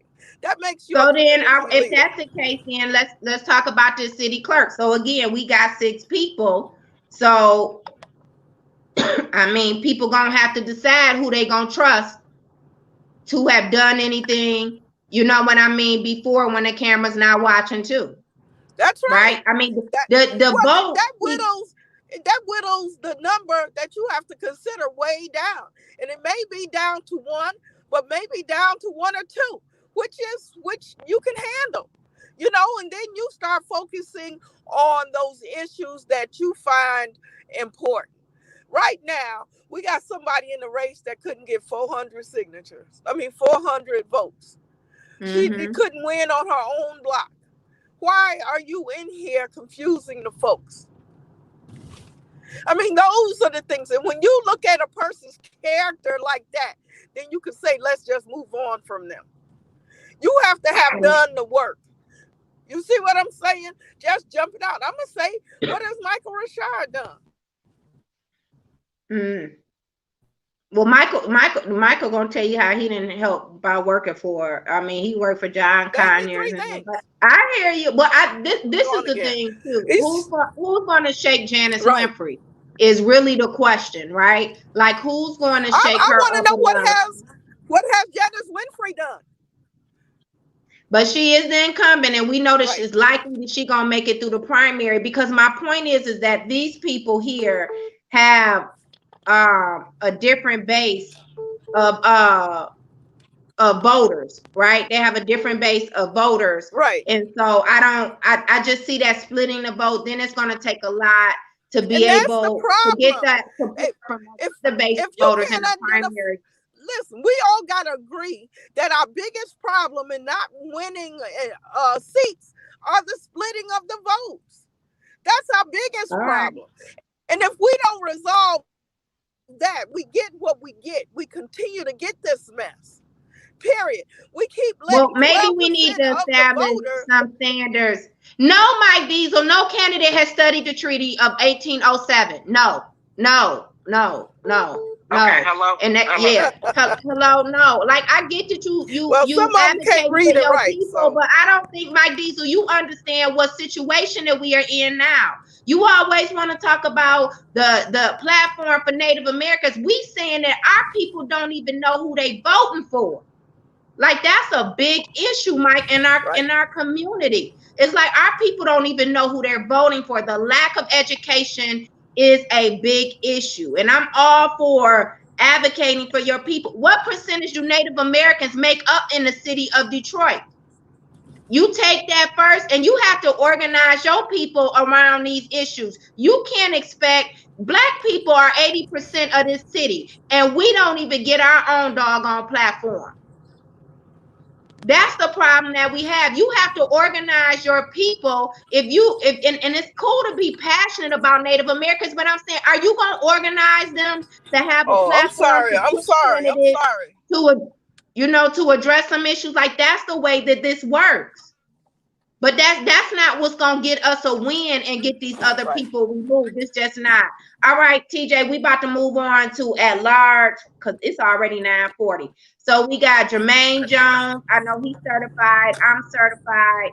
Janae Ayers turned in petitions. Coleman Young turned in petitions. Royce Kennebrew, Stephen Lett, and Mary Waters. So it'll probably be, it'll be the top 4 to advance through there. Let me tell you something that I find interesting, TJ and Brenda. Coleman Young and Mary Waters live in District 5, and neither one of them thought to talk to each other about running in District 5 when Mary Sheffield is going unopposed. I'm saying, like, you would rather both of you run at large in District 5 and Mary Sheffield is running unopposed, and both of you live in District 5. Like, this is what I'm saying about having these conversations, right? Around what your and I'm not saying you got to remove Mary Sheffield, but I don't think nobody that great today should go unopposed on that city council. Now, I'm gonna say that, not one of them. Nobody said anything about Gabe Leland. Nobody is saying has come to the table to address and follow through on our resolution about being overtaxed Actually, they all were supporting that $1.8 million they was giving. So I don't think anybody should go unopposed on that council. I'm just saying, And when we it's a talk few of about what them. we're lacking, why would Mary Waters and Coleman Young not have a conversation with each other? And there's a few of them that running for mayor that live in District 5. Why didn't they start with their own district? Good point. Well, all I could tell you is this Nicole Small campaign, we running for one seat around here. I don't care how much money Janae raised. I don't care who had name recognition. All I know is that we running for one seat around here, and we running to make sure that we have impactful change and putting Detroiters first on here. But that just doesn't make sense to me. Like, you're actually running for council, and both of you live in District 5, and like neither one of y'all wanted to go and try to run to get that seat. That just seems strange to me, but it shows the lack of organization and structure that we have in our political landscape, right, in the community. No, what they did was actually they're trying to secure more seats for District 5. What you mean by that, TJ? Okay, so if they're running that large, right? Mm-hmm. What district do you live in? What district do you live in?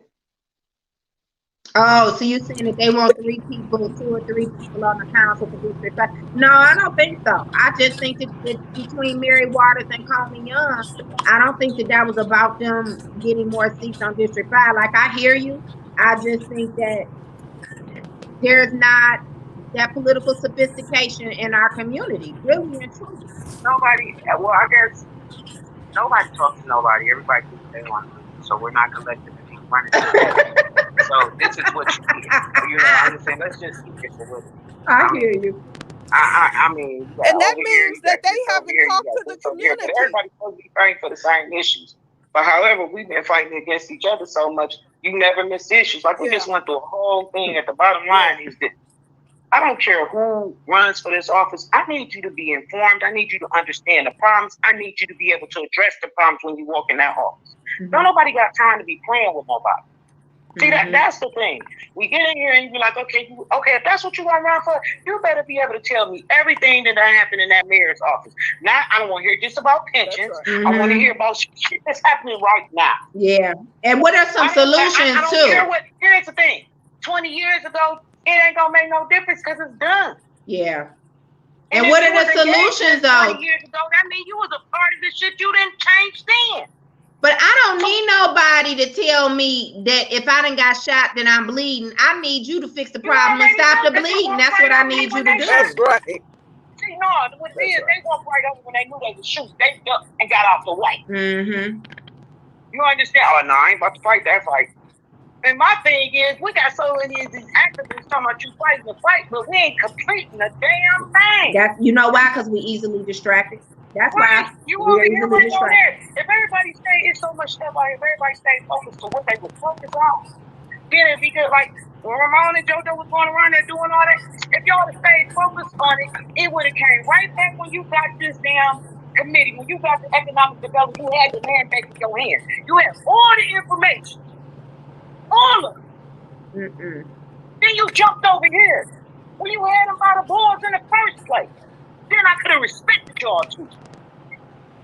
And y'all both over here in District 7 with me. We definitely need to start staying focused. We got some heavy hitters in District 7. I just moved over. No, we about to get to that, but hold on. Let's go to so we got city council at large. Let's go to District 1 real quick.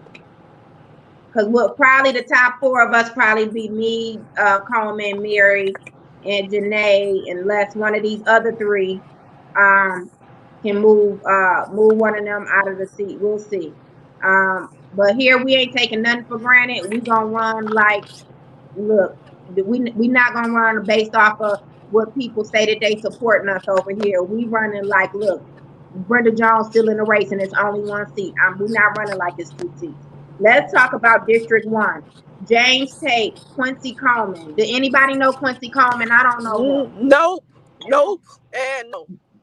Okay, Daryl Brown is running, and he's the current police commissioner for District Yes. 1. I Yes. knew Daryl was running. He's been talking about that for a while. And then you got Crystal LaSorsa. That's her name. Oh, yeah, because her husband running for mayor. See, Right. how you get two folks?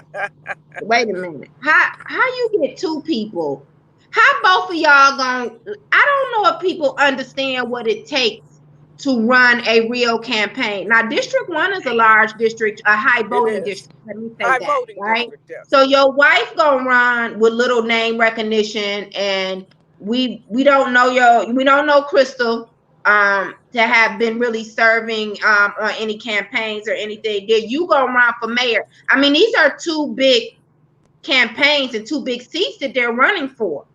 So you got a husband that you're not getting a lot of attention around running for mayor, and then you have a wife. Like, I don't understand that. That's a whole lot of pressure. I hope they stay together after the election, because that's gonna be a lot. They have I'm gonna be honest with you, knowing them two personally, they're more so focused on that family oriented campaign because they support a lot of Black families. So you got to realize, Jay Sean was overcome from, and this is really crazy for me to know a little history about him. And I'm not saying he's ready for that, but I'm just telling you a little history where he came from. The young man came up the ranks, wound up working at Focus Hope. They gave him division, however you want to put it. It was pushing a lot of this grassroots movement over there. So I can't speak on from other avenues. I just know about that part. That's all I know about Jay Sean too. Is over there for that part. And to see that, and I really don't know his wife. I remember when they got married and all that, and watch kids, come along. And they got a nice family photo of them doing their announcement too. Well, what I'm just saying, as far as that's when I can say his focus is probably on the young Black. No, I don't want to talk about their focus. I want to talk about how is it that neither one of you with strong name recognition gonna run for 2 top seats. That's what I want to talk about. No, I understand that, and maybe they feel that way. However, whatever flow show for me, because I'm not a politician, so I know what facts is. Whatever flow show vote about. However, at the end of the day, come November 2nd, we have to make a change and a difference. Period. This can't work like this. No, it can't. It can't. And that's the goal. So hopefully we all get together and figure out. I mean, I can respect what you're saying because you're just telling factual. Because I'm just saying, like, the work behind it. That means that y'all both would have to have 2 separate teams. You know what I mean? And you married out of the same household. Yeah, but hold on. This is what I'm saying. It says a lot about you for the simple fact that shouldn't this be a decision when one of you say, I'm not going to run this time and I'm going to support the other one because we a team and we know we got a huge feat in front of us. That's what I'm saying, TJ. Like, think about it. Yeah. Of being in the political world. That's what I respect that. That's what I said. I understand that part of it. Yeah. I said, from me just understanding the part that I worked with Jay Sean or sat at the table with Jay Sean, it's been family oriented. So I said, maybe they're doing a family oriented movement. Maybe it's a little different. I don't know. I can't say. I say, but I will. It's definitely family. That family is definitely family. It's definitely family. All right, let's get to District 2. Okay. I'm gonna move on to District 2. So Brenda, we got Roy McAllister, we got Angela Whitfield Calloway. All right, Angela. And Angela is certified already too. Just to let everybody know, Roy is certified. We got Mike Evans, who submitted petitions. That's the guy who owned that Detroit Fish and Shrimp over there on the Lodge Service Drive before you get to 8 Mile. And then you got Jalen Harris. And I keep hearing about Jalen. This ain't good. Then you got LeVan Adams. I talked to LeVan actually earlier last year. That's Tom Barrow's son-in-law. He's a Detroit, I didn't know this, but he's a Detroit police officer. He's been there for 20 years. He had some real concerns about the lack of engagement that Roy has done and resources that he's provided over there in the community he lives in. And then you have Andrew Tyus. I don't know who that is. So Angela has been off to a strong start. She has been contacting everybody. I'm gonna say that about Angela. Angela know the issues now. she can, as far as government, right? She understands bonds. She understands the budget. And I know that one thing that sparked her interest to run was that her daughters, she had some daughters all in college, and they were arrested at their protest. And then for the city council to turn around and waste city tax dollars to say that they gonna sue these folks for $200,000 using city tax dollars. And again, but we can only get $30,000 for the charter. So Angela is definitely out here. Mike has a lot of money. I don't think that Mike has a lot of name recognition, not amongst the base of voters. So this will be interesting to see. So I definitely feel that because when I talk to Levan, one of my concerns is him having a team, a strong team, to get out here with him and not really being known in a lot of these community associations. So that's one thing. So it looks like the person who would advance through the primary, I really think maybe Angela. It might be Mike if he floods the city with a lot of mailers, the districts with a lot of mailers. That might be one thing. And Roy McAllister is having a drive-by birthday fundraiser on Saturday. Ain't that something? You know that District 2 is going to come down to the ground game, and that's going to be very expensive. Yeah. In their social media game, it's going to be very expensive in District 2 to run. And if you don't have deep pockets, you might as well get out now. Right, and right now the top two front runners are Roy McAllister and Angela Calloway. I mean, Angela been on it, contacted people. And see, this is another thing to your point, Brenda, about people waiting so late to even start telling people that they're running. You know, I don't understand it. I don't understand this last minute turning in your petitions and not talking about how you running. This is gonna be a dog fight for real. And so as much exposure as you could get early on is definitely gonna help you if you don't already have name recognition. So it'll be interesting. I live in District 2. I can't wait to see how this is gonna to definitely turn out. Let's get to District 3. Oh boy.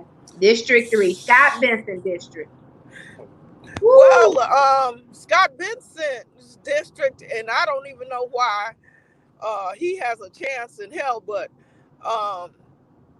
then you're going to have a great ground game over there, because a lot of people don't vote, and they don't vote because they're not engaged, and they're not engaged for a variety of reasons. But first of all, you're going to have a lot of heart, because a lot of District 3 is the highest crime district, the most violent crime district, something that should cause Scott Benson not to be a viable candidate. But they don't. They just continue. So they need to shake some trees, get involved over there. I wouldn't be voting for no Cedric Banks either. Yeah, so let's talk about who we have. We got Scott Benson, Stephen Shelton. That's Malik Shelton. So he gonna have that issue of getting people to know that Malik is actually Stephen who run it. Adam Mundy. Now he's the only one outside of Scott Benson who does have legislative experience. He's worked for Janae Scott and Roy McAllister on city council. Adam has run before. It sounds like now and then you got Dennis Green, and then you got Vanessa Simpson Olive, who's so let me say this. Oh my gosh. You know, now that Scott Benson is a very confident person. All right, let me just tell you that. All right, but I think that alcohol makes you that way, though. More people are talking about Adam Mundy than they were the last time that he ran. Right. I'm gonna find out, about his platform. I don't know. Vanessa runs for a lot of things, and that's another thing. So, what do y'all want to do? Like, when you just run for everything, like, what does that mean? What do you want to do? Yeah, OJ, good people, but I don't see his name on a list. He was supposed to run for police commissioner, Stephen, because he had went back well, long story short, he dropped out of the race for city council and was supposed to run for police commissioner, but I don't see him on here. I don't see him on here. But again, one thing about Scott Benson is that it might be a low voting district, but guess what, Brenda? He got a lot of those seniors over there. Oh yeah, and you can't tell them nothing different either. You can't. TJ, what you think is gonna come out of that race? There's a lot of room for growth. Somebody can get in there and really knock those doors. Yeah, they're gonna have to knock them doors and do a mail. I asked TJ who she think gonna come out of this race, and she talking about Farwell Rec Center. Well, on the stance already knocking them old people upside their head. You know he is. Yeah. Okay, so y'all. That's not even worth talking about. What I will say is that people need to be more engaged as far as going into these neighborhoods. Whether we need to start thinking outside the box. It's a lot of places that all politicians need to be engaged in. Yeah, but if they don't have no plan already, I mean, they so far behind the 8 ball. See, yeah, and you know how, and this is crazy, but how Scott Benson does that, he gets with the bike clubs and ride with them and have conversation with them. So yeah, but they don't live in the city. I mean, they don't live in this district. They got people who live in the city, and that's how he pushing. No, Scott Benson. No, Scott Benson got that ain't how Scott Benson winning. I'm sorry, TJ. Scott Benson winning. He got Carol Banks over there who know how to get down in politics, and they going directly to the same voters because they know exactly how many votes they need over there, and that's all they worried about. See, other people they get in that district. Relationship with the parents over there, so yeah. Okay. Yeah, he got an ace on his team, and that's what I'm saying about these people running for office. If you don't have a lot of name record, you need an ace on your team too. You only as strong as your team. Okay, y'all, let's talk about District 4. That's interesting. Yeah, let's talk about District 4. We have who is this? Hello? District 4. Okay, we got Tucson Knight.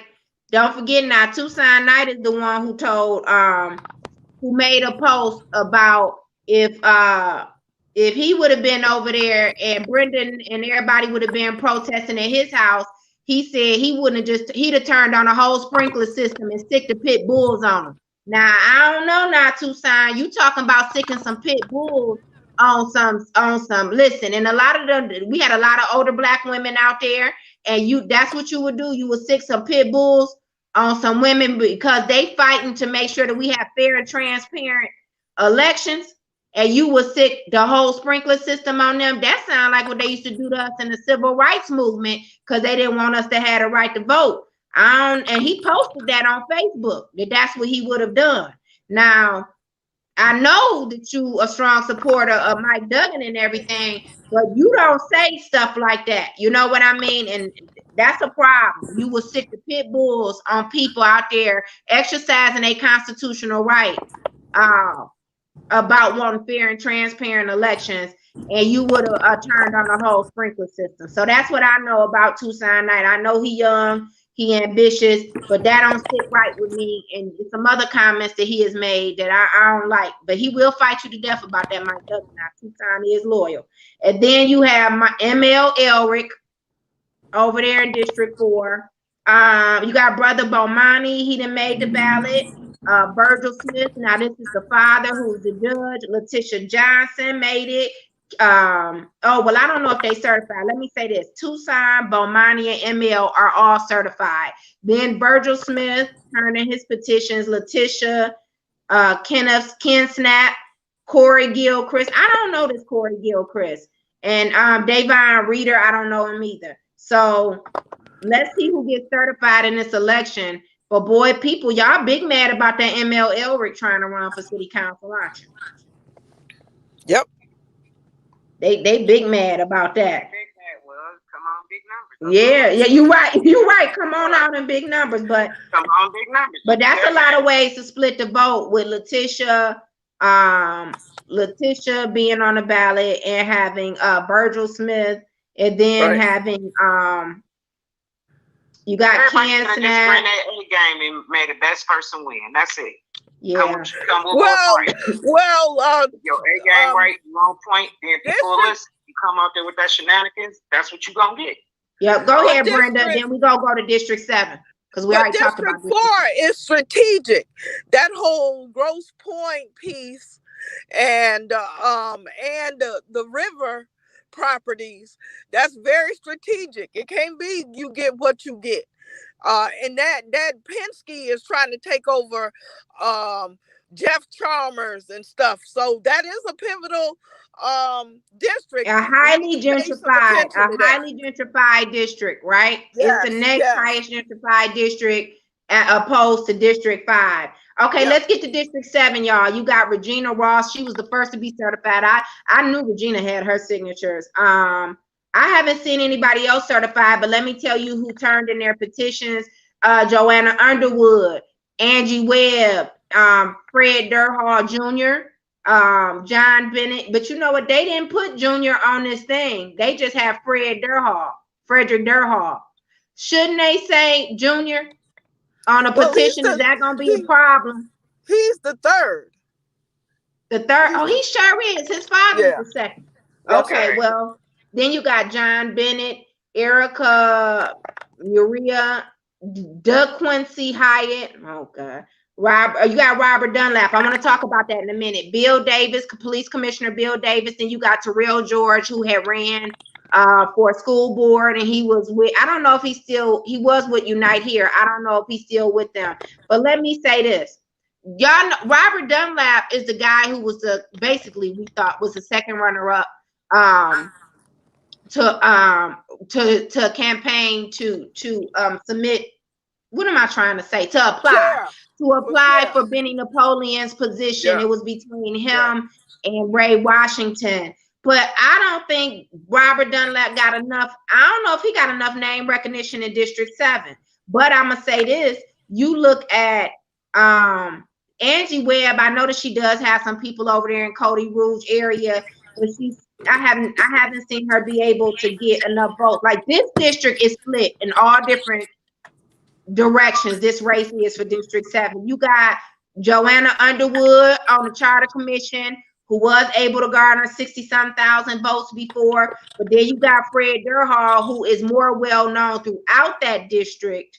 But that don't mean that they necessarily want him. Regina Ross is the only one who has ever advanced through the primary in running for this exact same seat. So people cannot count Regina Ross out as far as how she's going to campaign. And then, Robert Dunlap might be able to raise, quite a bit of money. John Bennett has been organizing behind the scenes for a while. I don't know what's going to happen in this district, because it's a large district, but when you talk about the number of votes and versus these number of people, you got Bill Davis, who was already elected in that district. Throughout that district, Police Commissioner Bill Davis. But he ran unopposed. Too. Yeah, but he is very active in that district and at the community. I'm gonna tell you this. This is what I'm gonna say. The one person that I think is the most active at the community meetings now, okay, would probably be between Bill Davis. I don't know. Regina Ross, I don't know how active she is at the community meetings, but they know her because she's ran so many times. You got JoJo, who has had, nobody has been able to garner the number of votes that she has. I'm saying this is a lot. And Fred Durhall, he was elected, but he has never been elected throughout that entire district. So garnering the votes. JoJo garnered the votes citywide, and with a lot of help that she's not going to have this time. Also, she ran before in that district and failed miserably.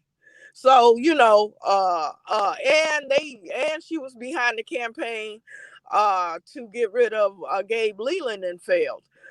So, I mean, that they have. But if she focused on this District 7, if she stay in District 7 and focus on District 7, JoJo pulling some of them votes, and you need to, but who she gonna pull the votes from?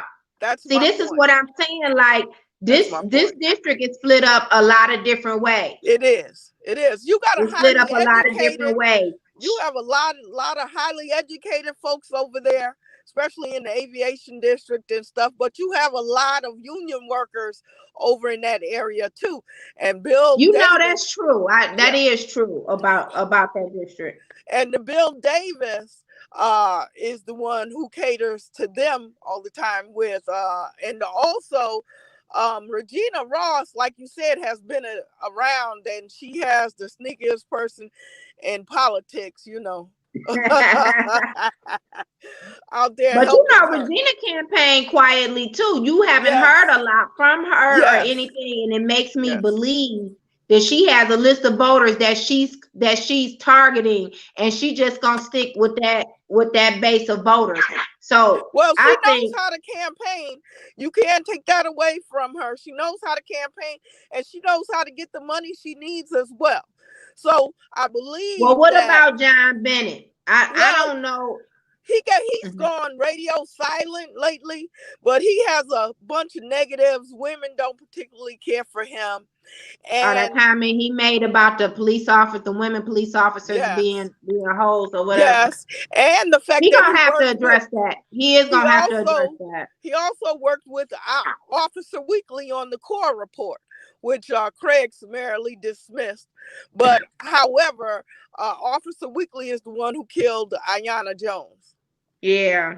And he worked closely with him against community pushback for that. But you know what? Let me say this about John Bennett. He was one of the first people to publicly come out and say that he was, besides Regina Ross, we already knew that. But I'm gonna say this is that I still don't know what his platform is. Right. So I want to know like what his platform is too, and we should know that by now. So that's District 7, y'all. I don't know. I think that this race is definitely gonna be divided. I think that we should know by June who really gonna be out here and who gonna knock them doors. Well, it's gonna be too late because absentee ballots will have already been sent out. Yeah, but that's June 19th. So we gonna see. Go ahead, TJ. What you say? You in District 7? I said I'm over here in District 7. Mm-hmm. You do have a lot of heavy hitters. Bill Davis is usually had pretty much on everything. Mm-hmm. As far as being engaged, where people know who he is. He's been at the meeting. JoJo has been out here back and forth. She's made it for herself. She did what she's supposed to do, but she didn't follow through, and that's our issue. I think if she calmed down and she get herself together, she'd make a hell of a city council if she's on point. I don't like the fact of influencing for the wrong cause. Mm-hmm. And that's the issue with that. You know, I have nothing against any of them. John Bennett done been out here so long. That's that Mike Duggan era. I'm not really engaging in that. The reason being, but some people think Fred Durhal is Mike Duggan candidate too, and they think that. Listen, here's my thing: if you got Dunlap, you got John Bennett. It's all police. We're just gonna say all. So it's heavily present police officers in District 7. Right. So that means that they could possibly split the vote between each other, especially over there in aviation district. Mm-hmm. Exactly. Yeah. So it could be split a lot of ways, which you are absolutely right on. Only thing that I'm going to say for anybody who's coming out of District 7, you better be able to back up everything you think. And that's District 7. And I don't think everybody has identified their base of voters. See, that's another thing. Because I'm all the way over here at 4 Road, sweetheart, and I haven't yet seen somebody campaign over here over the 2 years I've been over here. I think people think they have time that they don't have. I'm gonna say that. I live in one of the most diverse communities it is around here, and just from my area, you got to think about. I have African Americans, I have Africans, I have Hispanic, I have Muslims, I have some Chaldeans that's hidden over here. You got all kind of nationalities. You have white folks over here. You got all kind of nationalities that's over here. But don't nobody really target on this tail end. Well, they gonna have to, because the vote gonna be split so many ways. But I'm gonna be honest. Again, this is gonna be probably a low voter turnout for this primary election.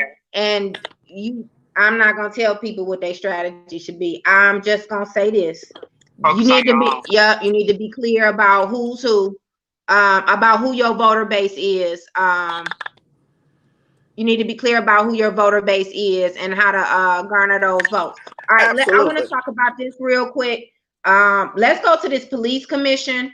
Who running for police commission? So District 1, you got Tamara Liberty Smith. I didn't know Brian Ferguson was running. I know Brian too. Brian, him and Renee, they good people over there. Schoolcraft Improvement Association. And Joshua Engel, don't know him. I bet you do. So I think that's gonna be between Tamara Smith and Brian Ferguson. Tamara did run before for city council against James Tate, and she did advance through the primary, and she didn't have a lot of money, but she had a lot of people on the ground. Police Commissioner District 2, I thought Linda Bernard wasn't running no more, but Lavish is a younger brother. He a hustler. He got those tow trucks out there. I think that we need to definitely change the police commission to have more people who are actually have encounters with the police to be on a police commission, right? So Lavish, he got out here and he hustled up on those signatures. I told him, and I mean, he did it. He hustled up on those signatures. District 3, you got Cedric Banks and Damian Mitchell. Skip Cedric Banks. Cedric Banks is it's Prophet Cedric Banks, as a matter of fact. Yeah, Prophet Cedric Banks. He run for a lot too. Yeah. District 4, Willie Bell and Scotty Bowman. Scotty, I needed the Scotty. Now come on. Now you know Willie Bell is former Detroit police. He's made some of the worst decisions on Willie Bell, Board of Police Commissioners. He needs to go. I'm not really a fan of Scotty, but I'll take Scotty over Willie Bell in spades. Scotty definitely consistent. Scotty gonna get out here and knock them doors, but Scotty gonna have to be more assertive, because that Willie Bell boy, Scotty, you ain't gonna, he ain't gonna let you run no downright, no decent race. I'm telling you, Scotty, don't be fooled. He right. The same person. He the same person on that police commission as he is out here campaigning. Scotty, got to watch him. District 4 police. Oh no, that was District 4. District 5. Now listen here to me, people. You listen to me. You got Willie Burton and Mike Farr running. Mike Farr. Now you know that's the white man who with Duggan. Now, if you listen here, you hear me about this police commission, you better go ahead. And Willie, I know you're not about to let that man beat you. We ain't seen Mike Farr come out here about any issues about policing in the neighborhoods. Excuse me, to stand with us on anything. Willie, listen to me. Don't be out here talking about nothing else but this police commission, Willie. I don't want no mess out of this race. You hear me, Willie? You better not let him come in here. We don't know Mike Farr came out here to do nothing. We know that he support Mike. That he ain't never been out here standing with us about any of these injustices against the police. Now, why he want to run for the police commission? Mike Farr, what is your platform? Willie, you better get it together, Willie. I'm not playing with y'all. It's a lot of people using the police commission as their way as a stepping stone. It's like the PTA for white women. White women know how to run for PTA, and then they end up being governor. That's what happened. That's what they use. This police commission, you get a lot of media attention around it. I'm telling you, you can use that police commission. You can use it in the right way, and you can advance your political agenda. It should be one of the most powerful seats in the city, but we got so many shysters in those. Well, we gonna have we know for Police Commissioner District 7. I'm gonna leave y'all with this. Brother Robert Olive, he is running unopposed. So we gonna have another younger black brother on the police commission, so we don't have to worry about that. Robert got this, but I'm telling you. Oh, District 6, how could I forget that? Lisa Carter and this Landis Spencer. Now, this Landis Spencer, I think he young white guy, very progressive. He always out there with Detroit Will Breathe, and and all of the protest. Lisa, what did she do before this? What did Lisa Carter do? She used to be a sheriff. Did she quit? Deputy. No, she retired. She retired from the sheriff deputy. So she got a pension? Yes, and she's been working with AmeriCorps. She don't need to be on the lease commission. She do what? No. But she made some bad. And she supported facial recognition after she told us she wasn't. You know, I don't like y'all be lying on me. I've been knowing Lisa Carter since we were young girls. She grew up down the street from me. And she's friends with my family, but the facial recognition piece, but after she told us. Oh, Landis is black. You sure Stephen Boyle? I could have swore he was a tall white guy that I had saw at the protest. We're sorry. Gonna have to find out. Black. We're gonna have to find out. Okay. Well, I know he's supposed to be progressive. That's what I hear. Elena liked him too, and I had a couple other people to call. And we do need to see some changes on that board of police commissioner. Okay, y'all. So we done went through every election. So when we come back, we're gonna come back and talk about who's actually certified and how many signatures that they were certified with. That's the next thing, and we need to drill down on what we're gonna do as a community. Stephen, I know you guys got the clean slate going, but we need to come together.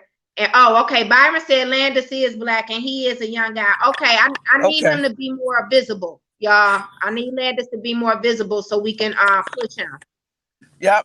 Now I need y'all to do that. So listen, this is what we're gonna do. We're gonna find out who was certified. David Sanchez gonna come on and tell us about what happened in his District 6 race. With this endorsement of this Gabrielle. Also, we're going to have my colleague, Commissioner Barbara Winder, on Monday, and she got a whole lot to say about this charter commission and this suppression of the vote and this former Judge Cohen. He not going to like. Matter of fact, let me get off of here so I could go and post his picture so y'all can see what he looked like while he around here talking about not supporting the charter. All right. Thank you so much for joining us for this special show. Thank you, Brenda. Great. Thank you, all of you, for listening. We'll see you Monday morning right back here on the Nicole Small Show. Be safe. Okie doke. Bye-bye.